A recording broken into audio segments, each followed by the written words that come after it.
Senate will come to order. All those not having privileges of the floor will please vacate the chamber. Those in the gallery and those in the floor will please rise. We're led in prayer by the pastor Don Byram of Emmanuel Baptist Church in Sissonville, West Virginia. Please remain standing after the prayer as the senator from Summers leads us in the Pledge of Allegiance. Pastor. Let us pray. Heavenly Father, we thank you for the blessings of this day, for the breath of life that began our day. We thank you for these men and women who have dedicated their lives to serving our state, and may you bless their session this day, bless them in the decision-making process as they're called upon. Lord, we pray for safety for them, and we pray for your blessing upon their families. They're separated from them as they serve our state. Bless this day and this time, the Senate's in session. We pray in the name of Christ. Amen. Thank you. Senator for Summers. Will the members and our guests in the gallery please join me in reciting the Pledge of Allegiance?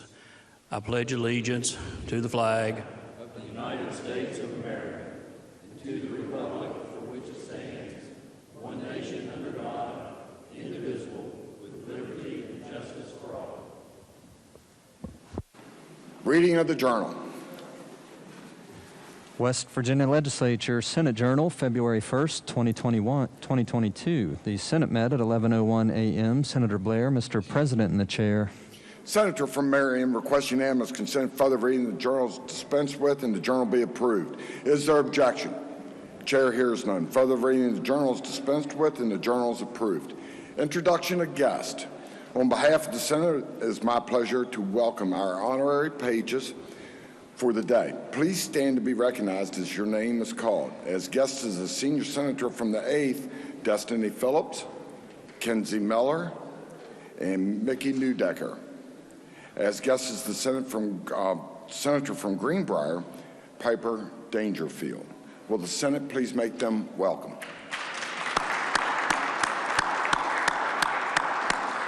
Further introduction, senior senator from the 17th. Thank you, Mr. President. It is your honor and mine to introduce our doc of the day. In the rear of the chamber, we have back with us Dr. John Apgar from Marshall. If he wouldn't mind standing, let's Senate give him a warm welcome. Further introduction, senator from Morgan. Thank you, Mr. President. As everyone knows, the last 2 years of the pandemic have put enormous burdens on lots of public servants, but probably no one more than local health departments. And today, in the President's Gallery, we're honored to have Bill Kearns and David Hall of the Morgan-Berkeley County Health Department, and I would ask them to stand and ask the Senate to make them welcome.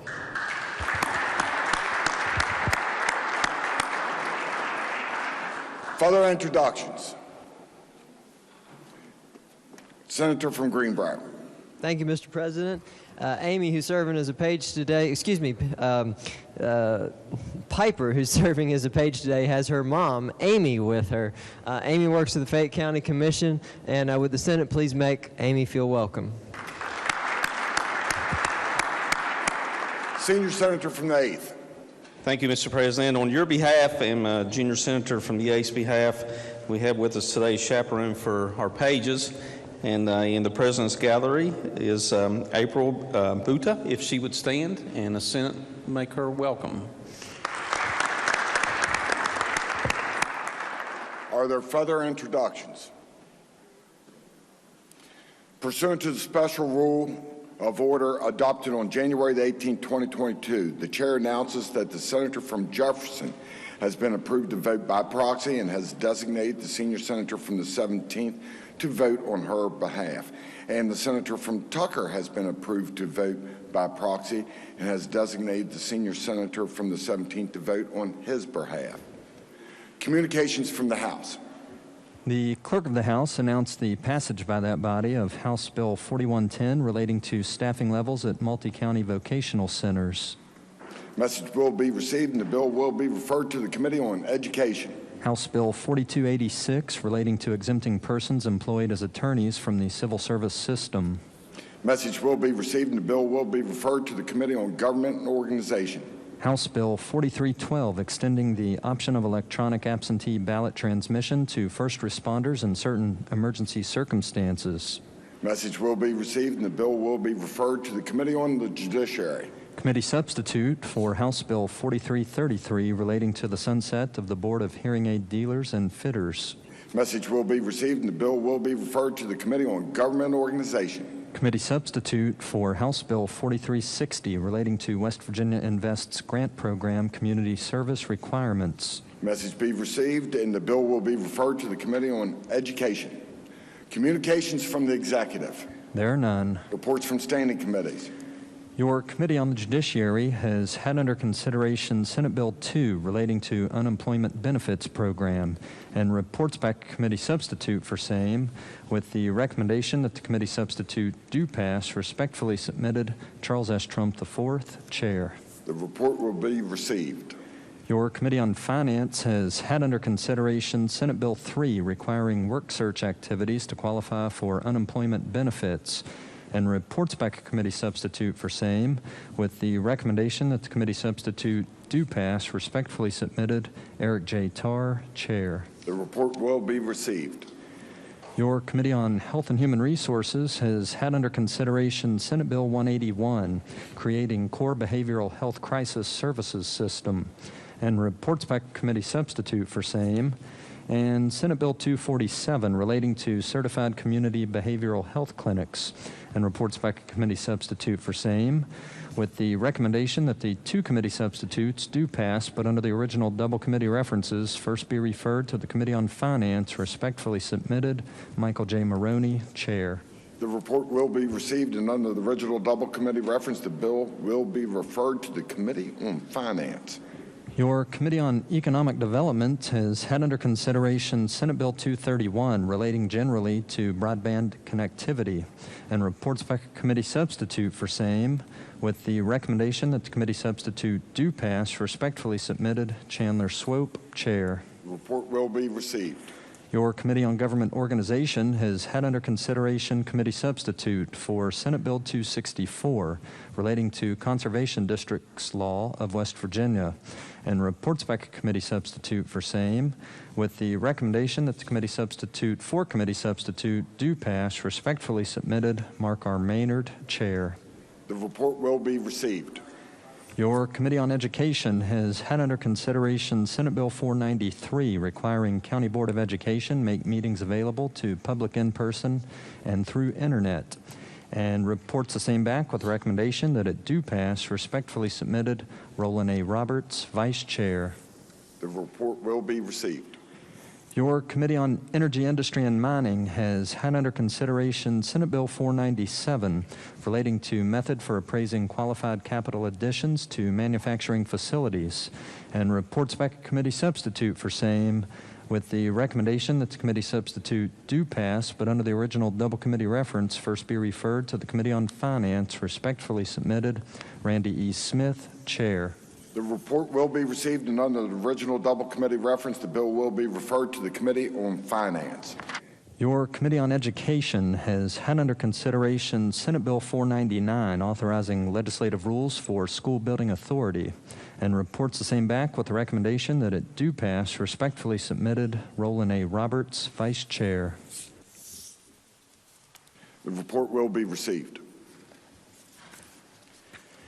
Your Committee on Transportation and Infrastructure has had under consideration Senate Concurrent Resolution 17, naming the U.S. Air Force 167th Airlift Wing Firefighter Staff Sergeant Logan A. Young Memorial Bridge, and reports back a committee substitute for same, with the recommendation that the committee substitute be adopted. Respectfully submitted, Charles H. Clements, Chair. Report will be received. Your Committee on Transportation and Infrastructure has had under consideration Senate Concurrent Resolution 21, naming the Putnam County Veterans Memorial Bridge, Senate Concurrent Resolution 23, naming the U.S. Marine Corps Corporal Guy Maywood Edwards Memorial Bridge, and Senate Resolution 4, urging the U.S. Army Corps of Engineers study clean energy production at Summersville Dam, and reports the same back with the recommendation that they each be adopted. Respectfully submitted, Charles H. Clements, Chair. Report will be received. Your Committee on Government Organization has had under consideration engrossed House Bill 2325, removing the requirement of continuing education for barbers and cosmetologists, and reports the same back with the recommendation that it do pass. Respectfully submitted, Mark R. Maynard, Chair. Report will be received. Your Committee on Transportation and Infrastructure has had under consideration engrossed committee substitute for House Bill 4062, removing the residency requirement for the Commissioner of the Division of Highways, and reports the same back with the recommendation that it do pass. Respectfully submitted, Charles H. Clements, Chair. Report will be received. Your Committee on the Judiciary has had under consideration engrossed House Bill 4301, reforming membership requirements of Huntington Park and Recreation District Board, and has amended same, and reports the same back with the recommendation that it do pass as amended. Respectfully submitted, Charles S. Trump IV, Chair. Report will be received. Reports from select committees. There are none. Introduction of bills. Senior Senator from the 17th. Thank you, Mr. President. I request unanimous consent that Senate Bill 554 through Senate Bill 569 be considered and introduced, read by their titles, and referred to the appropriate committees as shown on the chamber automation system. Senior Senator from the 17th requests unanimous consent that Senate Bill 554 through Senate Bill 569 be considered and introduced, read by their titles, and referred to the appropriate committees as shown on the chamber automation system. Is there objection? Chair hears none. So ordered. Resolutions. Senate Concurrent Resolution 29 by Senator Jeffries, naming the Nitro World War I Memorial Bridge. Under the rules of the Senate, the resolution will lie over one day. Senate Concurrent Resolution 30 by Senators Baldwin and Woodrum, naming the McClintock Family Bridge. Under the rules of the Senate, the resolution will lie over one day. Senate Concurrent Resolution 31 by Senator Maynard, naming the U.S. Navy HM-3 Roy Elmer Duty Moon Bridge. Under the rules of the Senate, the resolution will lie over one day. Senate Concurrent Resolution 32 by Senator Maynard, naming the Curtis Papp and Millie Mammy Asbury Memorial Bridge. Under the rules of the Senate, the resolution will lie over one day. Senate Resolution 17 by Senators Seipolt and Smith, designating February 3rd, 2022 as Preston County Day. Under the rules of the Senate, the resolution will lie over one day. Motions. Petitions. There are none. Unfinished business. Senate Concurrent Resolution 27, naming the U.S. Army Staff Sergeant Harold William Schmidl Memorial Bridge.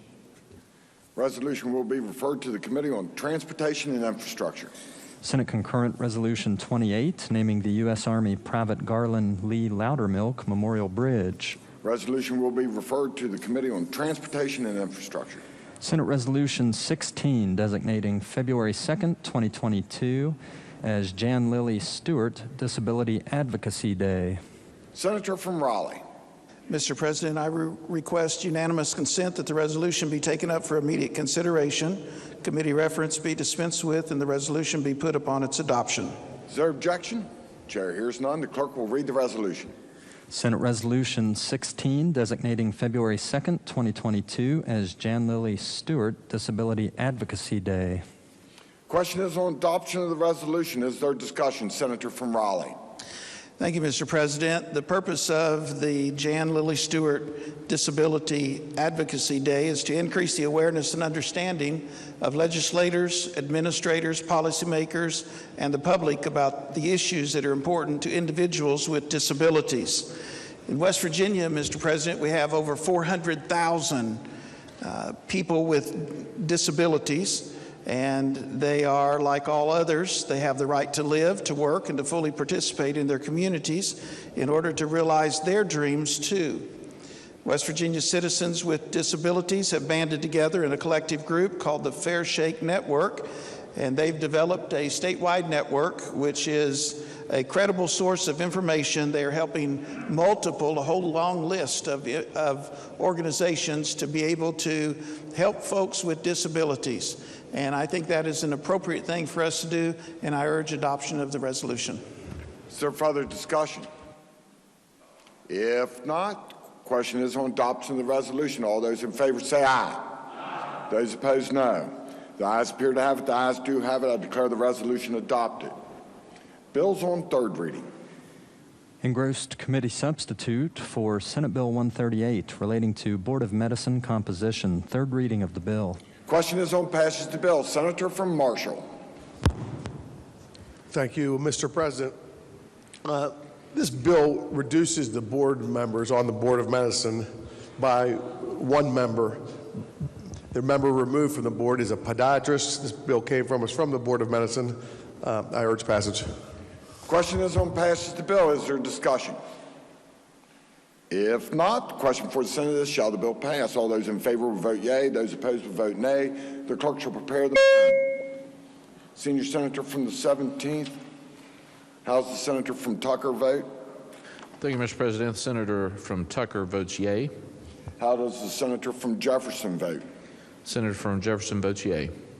Has every member voted? Has every member voted? If so, the clerk will close the machine and ascertain the results. On this question, 34 yeas, 0 nays, 0 absent, not voting. More than a majority of those present and voting having voted in the affirmative, I declare the bill passed. The clerk will communicate the actions of the Senate to the House. Engrossed committee substitute for Senate Bill 227 requiring county boards of education and county superintendents to comply with instructions of State Board of Education. Third reading of the bill. Question is on passage of the bill. Senator from Raleigh. Thank you, Mr. President. This bill expands the reasons for which state aid can be withheld from failure to comply with the school district finance article of code to failing to comply with any provision of code. It allows the state superintendent to require any of the following during periods of noncompliance by a county board or superintendent: approval of meeting agendas by the state superintendent, attendance by the state superintendent or designee at county board meetings, and approval by the state superintendent of county level expenditures.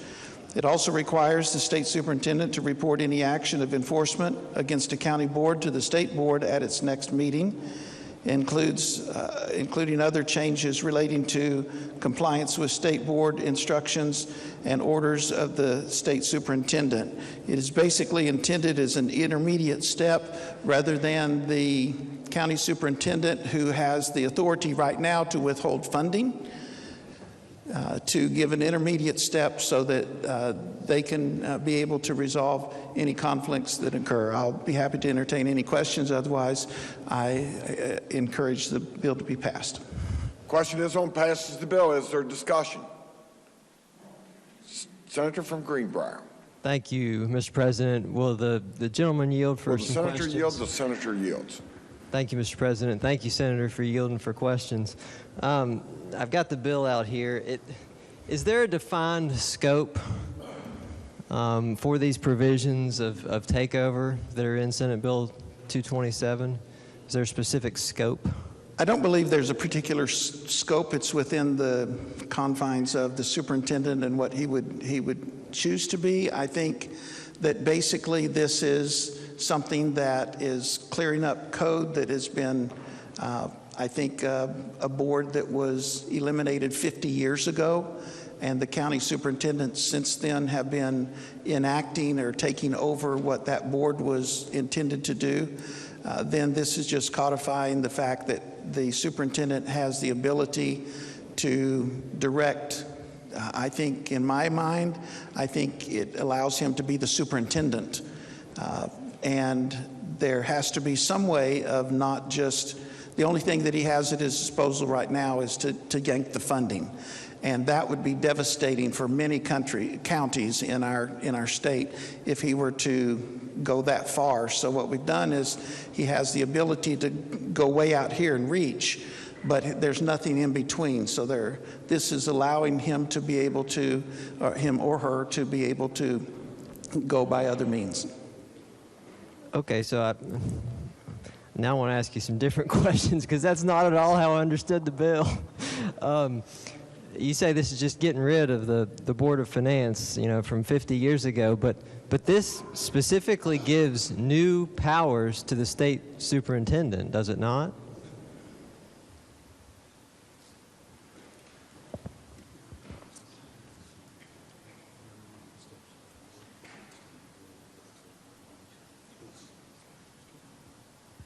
Okay, it does allow intermediate steps If you want to term that as being more power, you can, I suppose, but it's allowing him to take intermediate steps to be able to deal with problematic issues. Okay, well, let me be very specific. Can the superintendent now initiate legal action? Yes, he can. Then why'd we add that language? Why do we have what language are you? We specifically add that language. One of the things that the center will understand is that when you take court action, that's going to be a long, drawn-out process, whereas this allows things to be streamlined and to be able to be addressed in a much quicker fashion and resolve problems. Okay, well, let's be very specific. Line 9, page 2, approval of meeting agendas by the state superintendent. Can the state superintendent now do that? No, he cannot. Attendance by the superintendent or designee at county board meetings. Can the superintendent do that? So. It's a public meeting, so yes. Okay. Approval by the state superintendent of county level expenditures. Can the superintendent do that currently?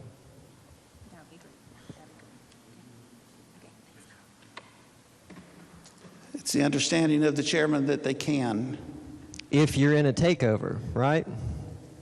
But they can't do it otherwise unless you've been taken over.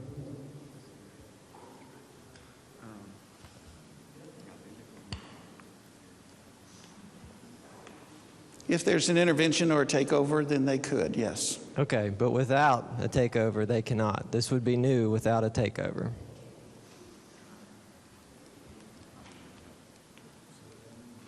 No. Well, you just said, right now they can only do it in a takeover. This is new.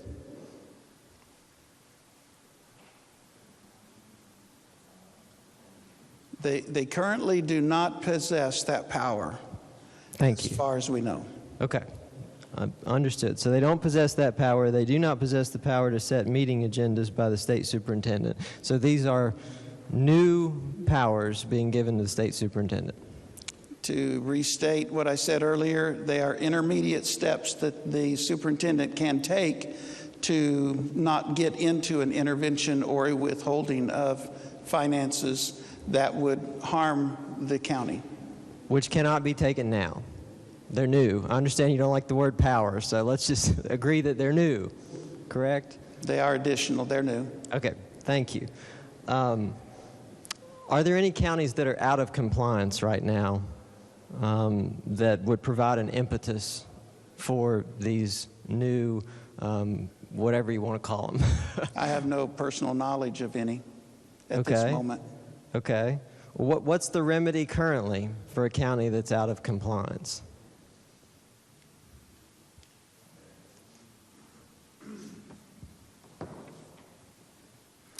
It's either go to court or go through the steps to take over a county school system.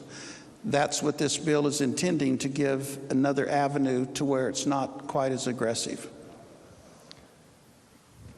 Not as aggressive as a takeover? Is that what you're saying? Or court action, correct.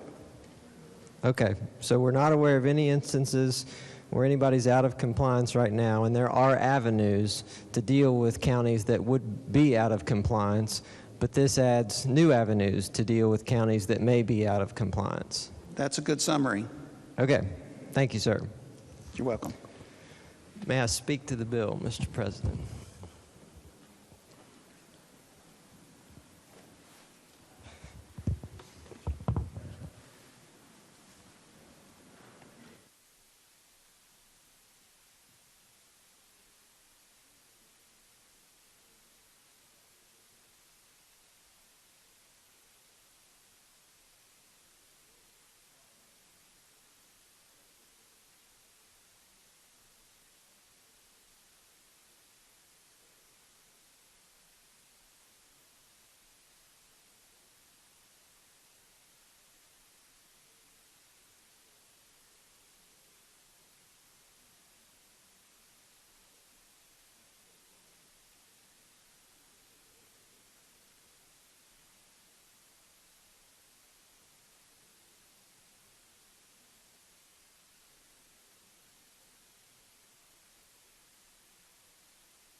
Senior Senator from the 17th. Mr. President, I request unanimous consent that the bill lie over one day while retaining its place on the calendar. Is there objection?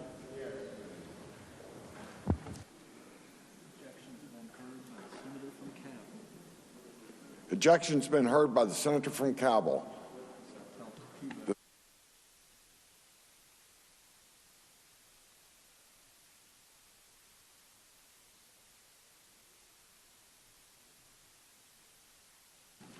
Is there discussion? To Senior Senator from the 17th? I request unanimous consent to withdraw my motion. Is there objection? Chair hears none. Senator from Cabell. Will the senator from Raleigh yield? Senator from Raleigh yield. Senator yields. Thank you, Senator. I'm not on the Education Committee, so I'm trying to keep up with everyone here. Thank you for yielding. So I need to be specific. I have some specific questions. Let's just use the Raleigh County Board of Education, since that's where I think you're from. Is that right, Raleigh County? That's correct. So does this bill grant new powers to the state superintendent to allow him or her to have additional control over local education in Raleigh County? Senator from Brook. Thank you, Mr. President. The current question, or there is no question, pending on the floor, and so there was an objection to the unanimous request to withdraw the statement by the senior senator from the 17th, and the senator is speaking to the bill, but currently there is no discussion. We're not in discussion phase. What is the current question? The question, actually, the senator from Raleigh has agreed to yield to the senator from Cabell, and it is in order to proceed. So, continue. Would you restate the question, please? Yes, sir. I'm glad to, Senator. So you're from Raleigh County. So my first question would be, does this bill grant new powers to the state superintendent of schools to have a expanded role in telling the Raleigh County Board of Education how to handle its business? In essence, it does. So that's a yes. Yes. And why would we do that when we all seem to favor local control over education matters? Because we have a process in place where the only thing that the state superintendent can do is to go in and take over everything or go to court. This is meant to be an intermediate approach to have other things happen rather than the drastic means of going to court, which would be long drawn out proceeding, or going through the motions of a takeover. So what you're saying to me is that I should vote in favor of this bill that allows the state superintendent additional authority over the Raleigh County Board of Education. Is that a yes? This only happens if they're non-compliant. Is that a yes? This is not some sort of a power grab. This is something that is a way to manage a problem situation. Would you agree with me that the local board should be in charge of its own agenda in Raleigh County, and the state superintendent should have no control over that? It is. Well, this bill changes that, doesn't it? Only if they are non-compliant with state law or with state board direction. Basically, it allows the superintendent to be the superintendent, which he has the authority to be able to, or should have the authority to be able to help keep the different county school boards reasonably in compliance. The superintendent of the state board is going to be able to have input into the agenda of the local board of education a meeting. That's what I thought you explained to the senator from Greenbrier, right? He already does if they are non-compliant. Well, when you say non-compliant, you mean the state's taken over? The state has already taken over the operation of the board? Or what does it mean, non-compliant? I don't get that. Out of compliance with state code or with board policies. the state board's policies? Yes.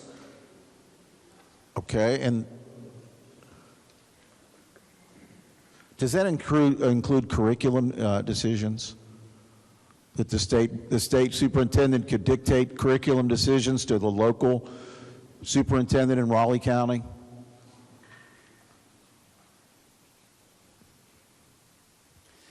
To my knowledge, the curriculum is not state board policy. That's not my question, sir. My question is, this bill allows the state superintendent to have input and to dictate curriculum to the local county Board of Education in Raleigh County. That's what it does, right? It allows that. Okay, we go back. Only if they are out of compliance, that could be a component. Okay, so that could happen. Curriculum decisions could be made at the state level instead of the local level in Raleigh County, right?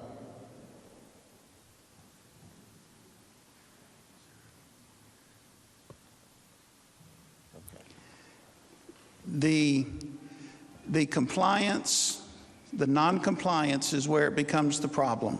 And I think probably what we're going to do is deal with this in a different context on a different day. So, Mr. President, I cease to yield. Cabell? Well, I still don't understand the bill, so maybe it is a good idea to take it up another day. Thank you, Mr. President. Senior Senator from the 17th. Thank you, Mr. President. I move the bill be laid over one day while retaining its place on the calendar. All those in favor will say aye. Aye. Those opposed, no. The ayes appear to have, the ayes do have it. The bill will be laid over for one day. Bill's on third reading. Engrossed committee substitute for Senate Bill 267 relating to transportation of students in county board owned and insured vehicles. Senior Senator from the 17th.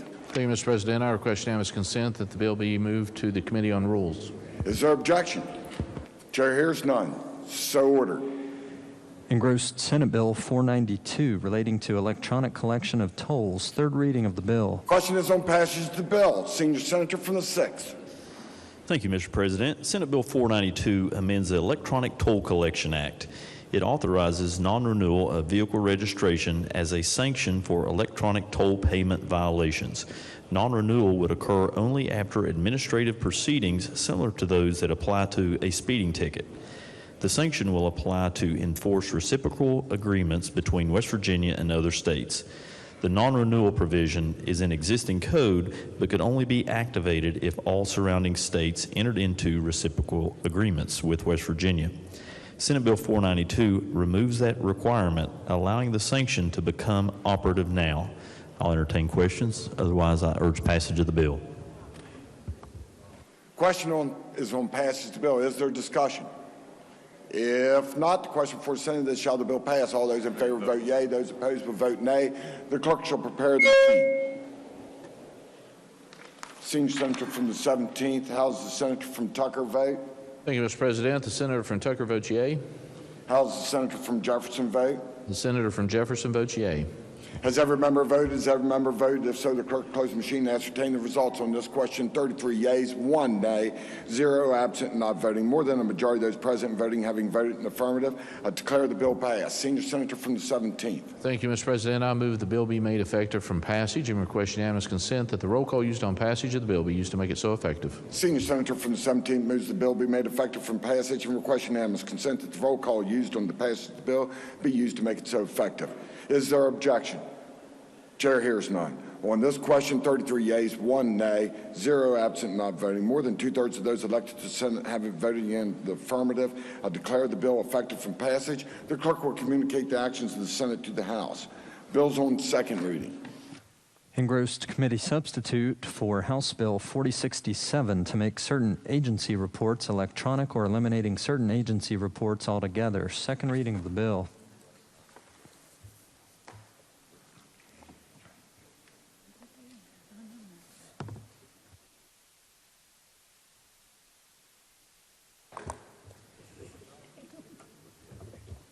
Are there amendments to the bill? Yes, sir. The Committee on Government Organization moved to amend the bill by striking out everything after the enacting clause. Senior Senator from the 6th. Thank you, Mr. President. I request unanimous consent to explain the amendment in lieu of having it read. Is there objection? Chair hears none. Senior Senator from the 6th. Thank you, Mr. President. The committee substitute for House Bill 4067 provides that certain agency reports to the legislature and some executive branch entities are to be made electronically. Print copies of the reports are, however, to be furnished on request. Although this is a strike and insert amendment, it makes only technical changes to the bill. I'll entertain questions. Otherwise, I urge adoption of the amendment. Is there discussion? If not, the question for the Senate is adoption of the amendment offered by the Committee on Government and Organization. All those in favor will say aye. Those opposed, no. The ayes appear to have it. The ayes do have it. I declare the amendment adopted. Are there further amendments to the bill? No, sir. The bill will be advanced to third reading. Bills on first reading. Senior Senator from the 17th. Thank you, Mr. President. I request unanimous consent that all bills on first reading be considered introduced and read a first time. Is there objection? Chair hears none. Bills be advanced. Introduction of guest. Senator from Mason. Mr. President, I have some very special guests in the North Gallery. If the members would please recognize the 5th and 6th grade classes from Leon Elementary and a lot of members of my school family. Please make them feel welcome.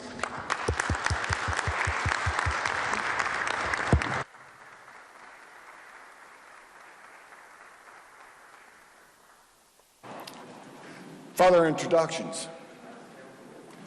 Remarks by members. Senator from Raleigh. Thank you, Mr. President. On the members' desks, we have a couple of pages of pictures there in honor of the Disability Advocacy Day. I wanted to highlight a particular individual who was a former member of the Fair Shake Network, and his name is Eddie Crook. Eddie lived 40 years. His entire 40 years were that of a child and an adult disabled individual. You will see the picture that in Eddie during his junior years was a member of the Boy Scouts. He had a dog named Franny and a chicken named Happy Feet. And Eddie was diagnosed with a severe disability very early in life, and his mother devoted 40 years of caring for him. And as you can see by the pictures there that I've provided for you, he was able to get his high school diploma. Some of you will recognize Dwight Dials. He graduated from Shady Spring High School. The lady that is there with him is his physical therapist, who attended to be able to help him because he wanted to stand up when he received his high school diploma, and he was able to do such. Eddie had a never give up attitude, and that helped him accomplish many things in life. He loved to write, watch movies, make money, teach, and most importantly, to be an advocate to others. Not only was he in the Boy Scouts, but he was in karate, took piano lessons as a young boy. Eddie was a teen columnist during his senior year for the Register Herald. He was involved in Special Olympics and won 6 medals. At about the age of 8, Eddie became an entrepreneur where he began to rent his VHS tapes for money. Our young people here don't know what those probably are, but he was an entrepreneur, and he would have yard sales every summer. He did all sorts of things. He started a business called Miracle Cousins, and they were involved in handling candy and bouncy ball vending machines in 16 locations in the Beckley and Princeton areas.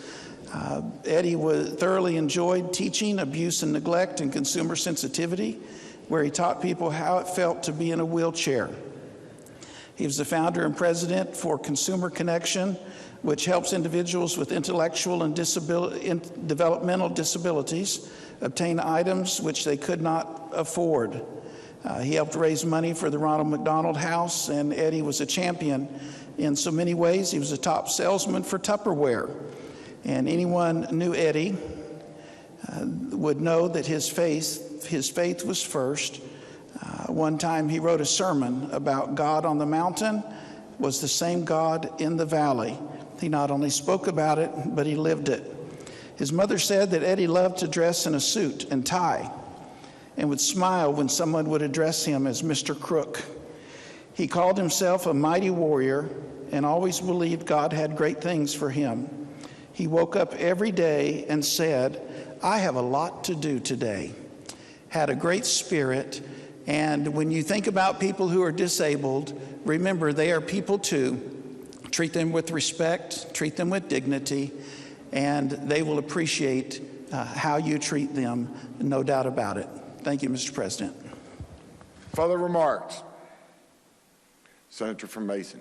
Thank you, Mr. President. Earlier this week, I had placed these on the desks of members in the chamber to recognize this Friday as Go Red for Women Day for the American Heart Association. But with the weather coming up that we're expecting to have on Thursday night, tomorrow is going to be Go Red for Women Day. So I just wanted to remind the members that instead of Friday, it would be tomorrow. If you could please wear red in support of the American Heart Association. Thank you so much. Senator from Monongalia. Thank you, Mr. President. Unanimous consent that the remarks made by the senator from Raleigh County regarding to the Fair Shake Network be printed in the appendix of the journal. Is there objection? Chair hears none. So ordered. Further remarks? Senator from Greenbrier. Thank you, Mr. President. I rise with a heavy heart today. Yesterday, I think the body will remember, I mentioned the difficulties in law enforcement today. How there's a rise in violence against members in law enforcement. That was yesterday morning, and yesterday afternoon, 2 officers died, our neighbors in Virginia at Bridgewater College, protecting their students and their staff. These 2 were best friends. They were partners. They were known on campus as the dynamic duo. I think I even read that they were in each other's weddings recently.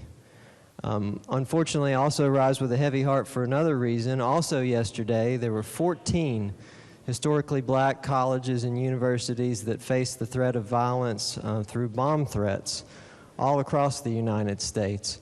And as the members know, we have an HBCU here in West Virginia just down the road in Charleston, West Virginia State. And fortunately, it seems we're not one of the institutions that were targeted, but there were 14 all across the United States yesterday. And so if you would oblige me, Mr. President, I'd like to ask the Senate to join in a prayer for both those situations. Members and guests, please rise. Proceed, Senator. Thank you, Mr. President. Let us pray. Dear God, we come before you with heavy hearts this day. We mourn the deaths of John Painter and J.J. Jefferson, who died protecting their students at Bridgewater College just across the border in Virginia. We pray for their grieving families and the entire campus, which mourns their loss. We thank you for brave souls like John and J.J. who show up to work each day to protect their communities. Their bravery is an inspiration to each and every one of us. We also mourn the threats of violence nationwide yesterday at historically black colleges and universities on the first day of Black History Month nonetheless. The good book teaches us that we are all created in your image. It teaches us that there is neither Jew nor Greek, there's neither slave nor free, there's neither male nor female, for you are all one in Christ Jesus. May those who face the threat of violence know yesterday that the United States of America stands behind them as one nation, under God, indivisible. Amen. Thank you, Mr. President. Please be seated. Further remarks by members. Senior Senator from the 4th. Thank you, Mr. President. Members, in your emails, you'll see the numbers for January on revenue. You can go in there and find those, and I just kind of want to review those a little bit here. For January, we have a 134% improvement as far as revenues coming in over what the estimate was, which brings us to the annual surplus so far at $540,847,943. Now, this comes from several of our revenue sources, but one of the things I would just remind the members that the will of the legislature over the past few years has been, by and large, to take conservative fiscal policy. We've held a flat budget for 3 years. The governor has seen fit to this year introduce a budget that is pretty near flat as well. What happens for every year we hold that flat, it's around 130 to 136 million that we'll see an improvement in revenue over the expenses of the state. So as that's happened, there's other things that's gone along with that. In the interims, we had reports from Workforce and from West Virginia University talking about the surplus of jobs we now have in the state. For every one job available, it was reported in that interim Joint Finance Committee that there are 0.7 people available that are of work age and workability to fill those jobs. We now have economic growth in West Virginia like we have never seen, at least in my lifetime, for people who are coming here to bring their families here, businesses who are coming that will attract families here. We're seeing those announcements very frequently now. We know that there are many more businesses that are looking for places in West Virginia to do business. So the prospect is good. So one of the things I would go over with you is that when you look at it month by month for this year, knowing that ARPA money has not yet been deployed throughout the state, knowing that the infrastructure bill money, which is another $7 billion, has not been yet deployed throughout the state. CARES money did, and we had testimony in that Joint Finance Committee as well, that there was a question asked directly, is this federal money coming in? And the answer from our Revenue Department said no, and they went back through a thorough explanation of how this is coming in through the economic growth in West Virginia. Because these numbers came in after what federal money had been out there was already deployed, well after it. And that's why we know this is from economic growth, from the Revenue Department stating that. So I just want to go over the surpluses month to month and what this looks like now for West Virginia, starting in July of fiscal year 2022. In July, we had $28 million surplus. In August, a $29.8 million surplus. In September, an $86.6 million surplus. In October, a $38.7 million surplus. In November, an $88 million surplus. In December, a $124 million surplus. In January, $146.9 million surplus. We have 5 months left in this fiscal year, and the trend is excellent for looking at the economics. I'm going to challenge the legislature that when you're looking at legislation to propose for the people of West Virginia, what should West Virginia look like in the future? What should West Virginia opportunity be for our children? Many of us in this body have ran on job creation. You can find out probably for every 9.9 out of 10 campaigns, you'll see you're there to create jobs. We now have a job surplus in West Virginia. So as we go through with this surplus, we can either be looked back upon in history as the ones who had the opportunity to create perpetual opportunity for the children of West Virginia, or we can be looked at as the ones who wasted the opportunity. So I'm going to encourage you to look forward to as with a planning heart in mind for what that future of West Virginia should look like and how this money should be best used to perpetuate opportunity for the people of West Virginia so that economic growth, economic development, and prosperity is perpetual. This is significant and it's historic, and it's only going to grow month by month through the rest of this fiscal year. So, Mr. President, thank you for your leadership. I'm more than happy to give up and give these remarks today. Further remarks by members. Senator from Boone. Thank you, Mr. President. And indeed, this is good news that we have some surpluses, but let's think back over the years how we got those surpluses. We cut our agencies a dramatic amount of money over the past several years. I think the people in the Finance Committee that was there listening to Secretary Crouch try to answer the questions about workforce and child protective services and many other workforce areas would absolutely look at that as a very daunting challenge. The fact that we can't pay our nurses at these healthcare facilities enough. The fact that our hospitals are on a thin edge, some of them have closed due to the amount of Medicaid reimbursement. They were temporarily increased with some of the federal money, but now they're back to the regular funding. When we hear from our EMS people about level 0 funding and workforce shortages place EMS response at risk in the Mountain State. When they hear about all these surpluses, and when our volunteer firemen who are having trouble recruiting and retaining volunteer firemen, I want them to understand that we have these surpluses and could do something for them if we would. So I think we have to think about how we use these surpluses and think about all the up to $600 million cuts over the past several years to the DHHR and where that landed us. So, and again, with a lot of our societal issues, our workforce issues, the lack of wraparound service workers in our education system, again, areas of the state that are not doing well, and whether or not we can beef up the infrastructure. When you think of the years that we cut the infrastructure line item for water and sewer in West Virginia.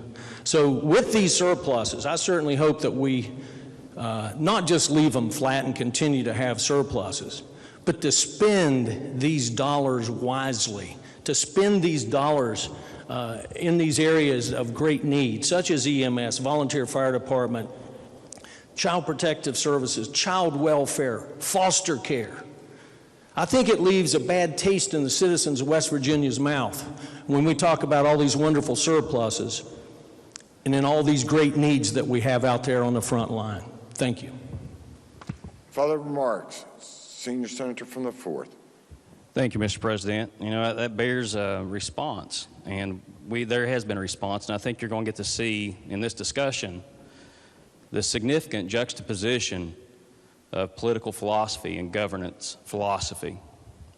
So we had a budget hearing in Senate Finance the other day, and being made very aware over the past few years in interims of problems that were just mentioned throughout the state with things with our EMS workers, with nurses' pay in our state hospitals, the state hospital position itself, CPS workers, the children that are left abused and dead for the failures that have happened within West Virginia's CPS problem. The stories have been horrific. So in this situation, it is incumbent upon, I believe, us, and certainly me as a finance chairman, to go in and look and see how is this money being spent to correct these problems. The thing is, it's just not money, and that's the issue, and that's the juxtaposition between the philosophy of governance and how you fix these problems. This is not a spending problem. It has been a leadership problem within DHHR. And that was borne out in that meeting. As we went through and looked at the efforts that were right at about $400 million in expenditure since 2016, 2017 into DHHR on contracts for efficiency to deliver the services and improve the services for those children that have been neglected, for the way that we're having to spend money on nursing contracts instead of employing nurses, on the vitality statistics, to even know how many people die in West Virginia a year. Actually it's a little over $400 million up in smoke at this point, where those systems have not been implemented. This has not been a spending problem. It has been an implementation problem. And that falls heavily within the leadership responsibility within DHHR. That was more than apparent and more than evident within DHHR. So I would ask you on the two different governance philosophies there. Do you want to throw West Virginians another $400, $800 billion at a problem without leadership to fix it? Or do we step up and say, okay, demand that this money be implemented and deployed as the legislature willed it to be done? 67 months on the integrated eligibility system to be deployed, and it's still not deployed. It was supposed to have been deployed in 29 months from the time it was procured. $317 million contract in itself. That handles case management throughout the HHR, and it's not implemented. This is not throw more money at it and everybody gets better, Senator. This is a time for West Virginia to look at what it takes to get this implementation done. So, the Committee on Finance, after hearing a 2-hour and 15-minute budget presentation from the Secretary of DHHR, found it appropriate to refer to the Joint Committee on Governance and Finance those issues that were brought to us, for that committee to go in and hear reporting from the Secretary as well, and then find out what do we do to solve it, because apparently all the spending, the hundreds of millions of dollars that have been deployed to get it done, hasn't been used to get it done. Mr. President, what we've been doing will get us there. It bears out. It bears out in our pensions. It bears out in our unemployment rate. It bears out in our surplus. And it bears out in our economic future. Keep it up. Thank you for your leadership. Further remarks.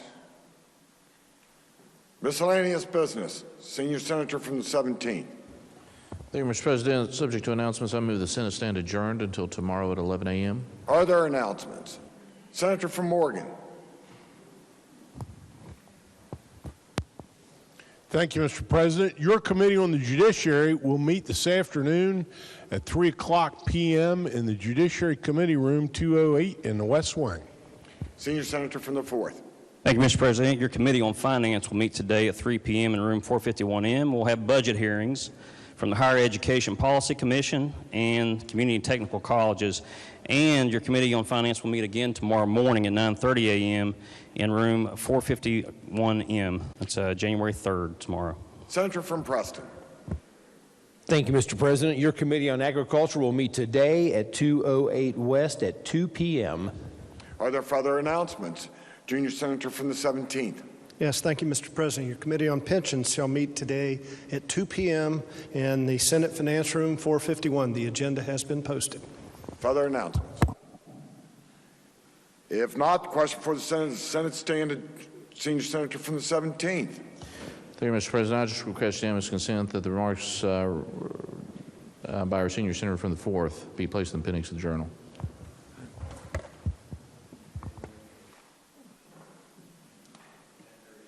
And our Senator from Boone. Is there objection? Chair hears none. So ordered. Further announcements? Question for the Senate stand adjourned until 11 a.m. tomorrow. All those in favor say aye. Those opposed, no. The ayes appear to have it. The ayes do have it. I declare the Senate adjourned until 11 a.m. tomorrow.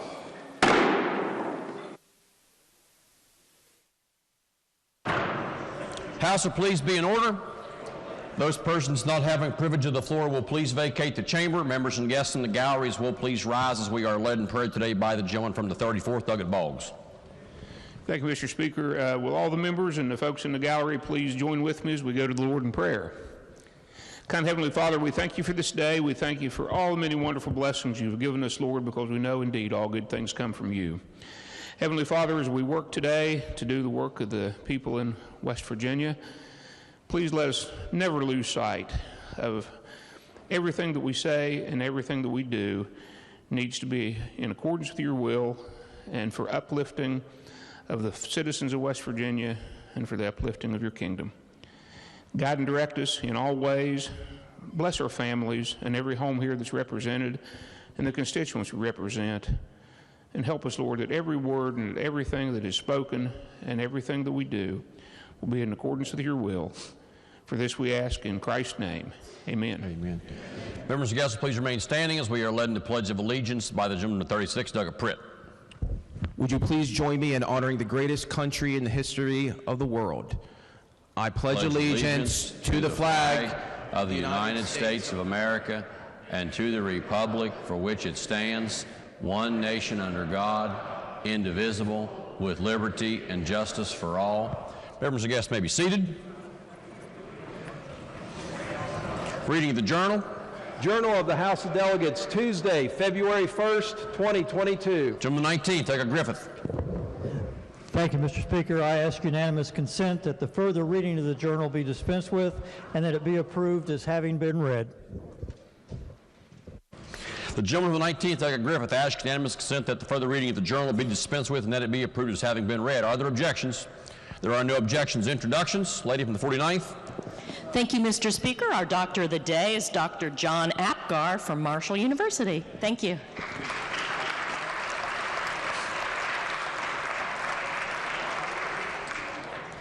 Lady from the 57th, Doug Rowan.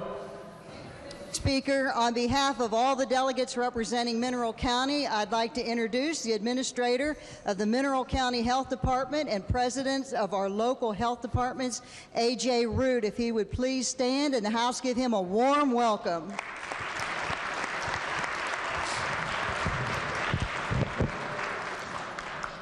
The gentleman of the 16th, Doug Linville. Thank you, Mr. Speaker. We're joined today by a few pages from the gentleman from the 18th District, but given that he's unable to be here today, I have the distinct honor and privilege of introducing Abby and Bella Foster, who are joined in the West Gallery by their mother, Megan Smith, Cheney Clements and Cordy Canterbury, who are joined by their mothers, Marcy Clements and Marcia Canterbury. If they would all please stand, and if the House would please make them all feel very welcome.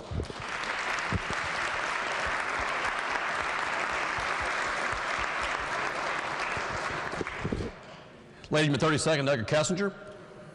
Thank you, Mr. Speaker. I just noticed in the gallery that I have a constituent and friend, Teresa Garrett Dennison. If she would stand and the House would make her welcome.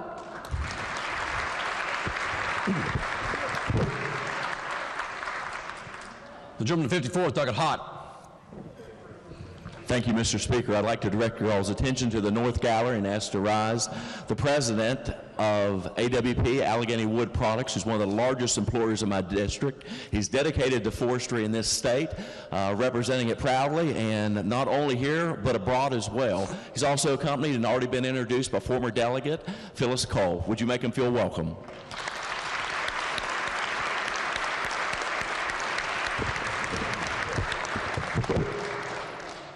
Gentleman of the 53rd, Doug Jennings. Thank you, Mr. Speaker. On behalf of me and Terry, we'd like to introduce you to our Health Department Administrator, Vijay Davis. If everyone would give him a grand welcome here.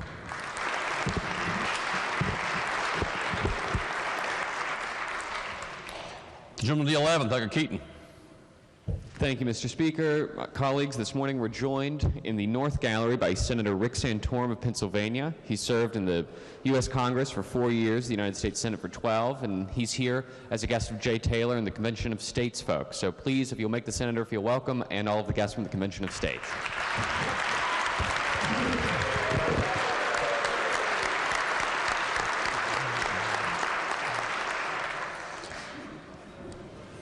Gentleman 16th, Doug Linville. Thank you, Mr. Speaker, and I apologize for a second time, but also in the North Gallery, we have Dr. Kayla Campbell from my district. If she would please stand, and if the House would please make her feel welcome as well.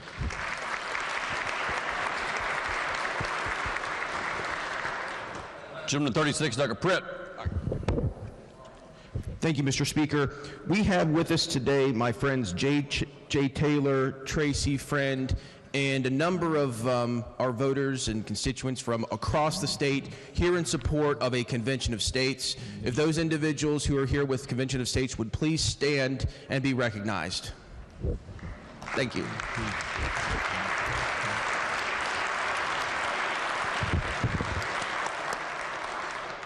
Gentleman 17th, Doug Lovejoy. Thank you, Mr. Speaker. We've got 4 more pages today from the village of Barboursville Elementary. I'll ask them to each stand and their family, and we'll make them welcome. Elliot Hockenberry with grandparents Marita and Russell Witten. Kenzie Hunt is here with her grandfather, Andy Wilson. My buddy Liam Sumter is here with his dad, Shandon Sion, and Mackenzie Peak is here with her dad, Charles Peak. Please stand. Everybody make them feel welcome.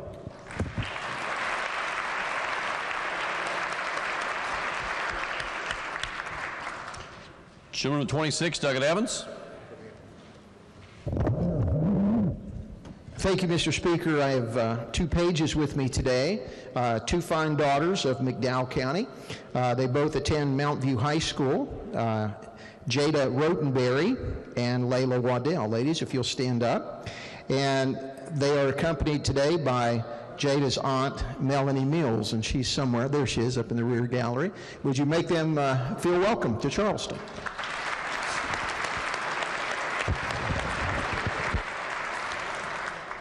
Further introductions? If not, report to standing committees. Your Committee on Energy and Manufacturing has had under consideration House Bill 4084 relating to advanced recycling and reports back a committee substitute, therefore, with the recommendation that the committee substitute do pass. Report will be received. Your Committee on Energy and Manufacturing has had under consideration House Bill 4411 relating to the imposition of the minimum severance tax on coal and reports the same back with the recommendation that it do pass, but that it first be referred to the Committee on Finance. That report will be received and the bill will be referred to the Committee on Finance. Your Committee on Veterans Affairs and Homeland Security has had under consideration Senate Bill 9 providing continued eligibility for developmental disability services to dependents of military members and reports the same back with the recommendation that it do pass, but that it first be referred to the Committee on Health and Human Resources. The report will be received and the bill will be referred to the Committee on Health and Human Resources. Your Committee on Veterans Affairs and Homeland Security has had under consideration House Bill 4295 to transfer the state office of the National Flood Insurance Program from the offices of the Insurance Commissioner to the Division of Emergency Management, and House Bill 4390 establishing Medal of Valor for emergency medical service personnel, firefighters, and law enforcement officers, and reports the same back with the recommendation that they each do pass, but that they first be referred to the Committee on Government Organization. The report will be received. The report will be received. House Bill 4295 and House Bill 4390 will be referred to the Committee on Government Organization.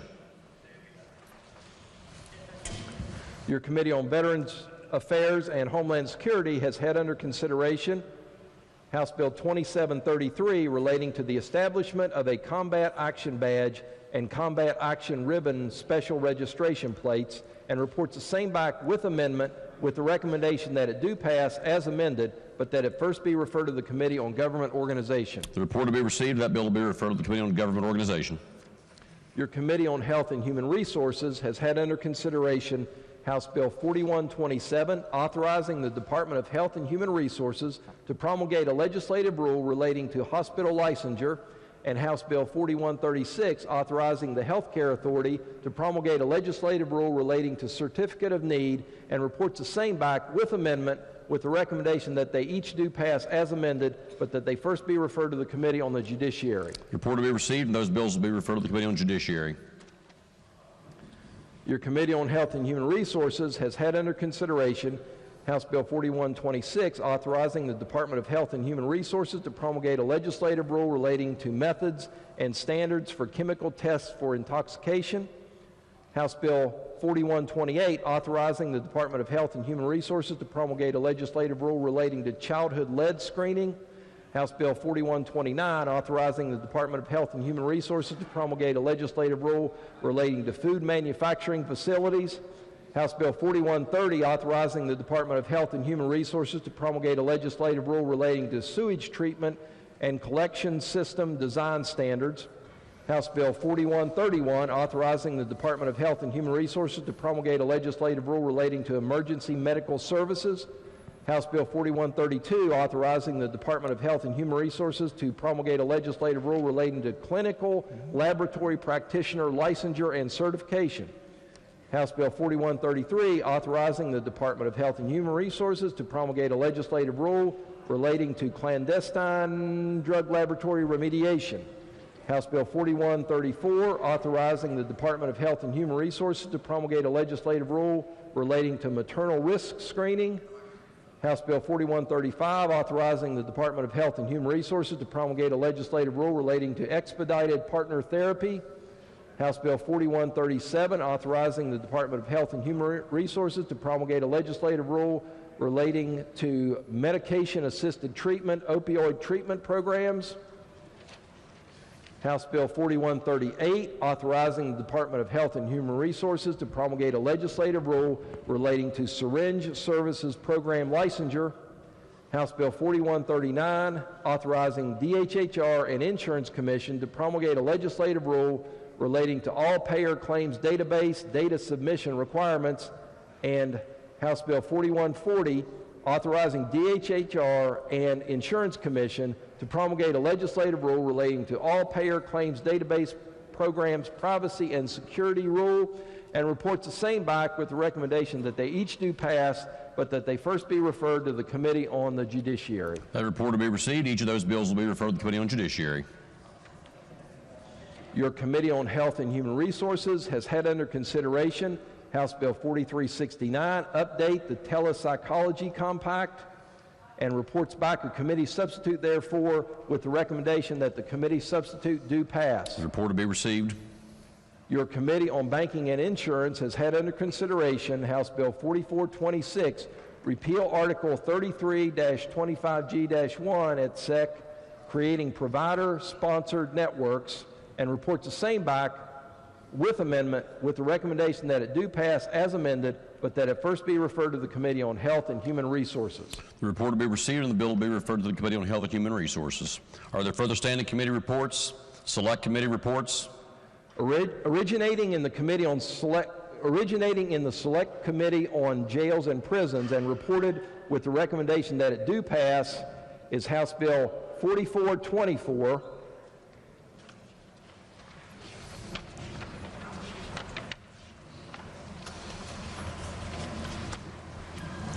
Defining the operations of jail functions. That report will be received. Are there further select committee reports? If not, executive messages, Senate messages. The Clerk of the Senate announces that the Senate has passed the following bills. Committee substitute for Senate Bill 5, creating West Virginia Unmanned Aircraft Systems Advisory Council. The message be received and the bill will be referred to the Committee on Government Organization. Committee substitute for Senate Bill 439, adopting revised Uniform Athlete Agents Act of 2015. The message be received. The bill will be referred to the Committee on Judiciary. Senate Bill 440, establishing Uniform Commercial Real Estate Receivership Act. The message will be received. The bill will be referred to the Committee on Judiciary. Senate Bill 450, updating definitions of West Virginia Personal Income Tax Act. The message will be received and the bill will be referred to the Committee on Finance. Senate Bill 451, updating definitions of West Virginia Corporate Net Income Tax Act. Message will be received and the bill will be referred to the Committee on Finance. Committee substitute for Senate Bill 452, permitting civil remedies for unauthorized disclosure of intimate images. The message will be received and the bill will be referred to the Committee on Judiciary. Are there further Senate messages? If not, resolutions. House Resolution 11, urging members of the United States Congress to enact federal legislation designating May 4th as Firefighters Day. Lady in the 49th. Thank you, Mr. Speaker. I ask unanimous consent that the further reading of resolutions introduced be dispensed with, and that each resolution be considered as formally introduced and referred to the appropriate committees as indicated on the delegate console system. The lady in the 49th asks unanimous consent that the further reading of resolutions introduced be dispensed with, and that each resolution be considered as having been formally introduced and referred to the appropriate committees as shown on the delegate console system. Are there objections? There are no objections. Petitions, motions, bills introduced. House Bill 4492, creating the Division of Multimodal Transportation. Lady in the 49th. Thank you, Mr. Speaker. I ask unanimous consent that the further reading of bills introduced be dispensed with, and that each bill be considered as formally introduced and referred to the appropriate committees in the delegate console system. Ladies and the 49th, ask unanimous consent that the further reading of bills introduced be dispensed with and that each bill be considered as having been formally introduced and referred to the appropriate committees as shown on the delegate console system. Are there objections? There are no objections. Unfinished business. Bills on third reading. Bills on second reading. Committee substitute for House Bill 4111 relating to the prescriptive authority of advanced practice registered nurses. Are there amendments? Lady of the 49th. Thank you, Mr. Speaker. I ask unanimous consent to postpone action one day due to a technical error. Lady of the 49th, ask unanimous consent that further action on committee substitute for House Bill 4111 be postponed one day. Are there objections? There are no objections. Action will be postponed one day. Next bill on second reading. Committee substitute for House Bill 4311, creating criminal penalties for illegal voting activity. Are there amendments? If not, the bill will be advanced to third reading. Are there further bills on second reading? If not, bills on first reading.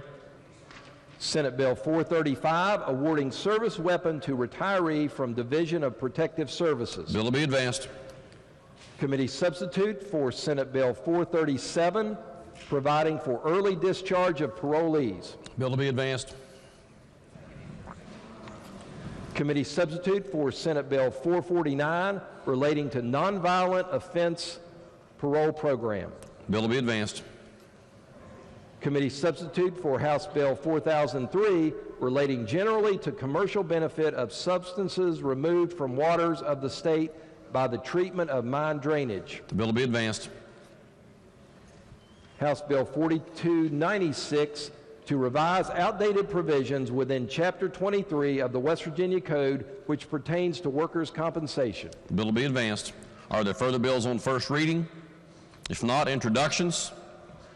Introductions. Miscellaneous business. Miscellaneous business. Lady in the 49th.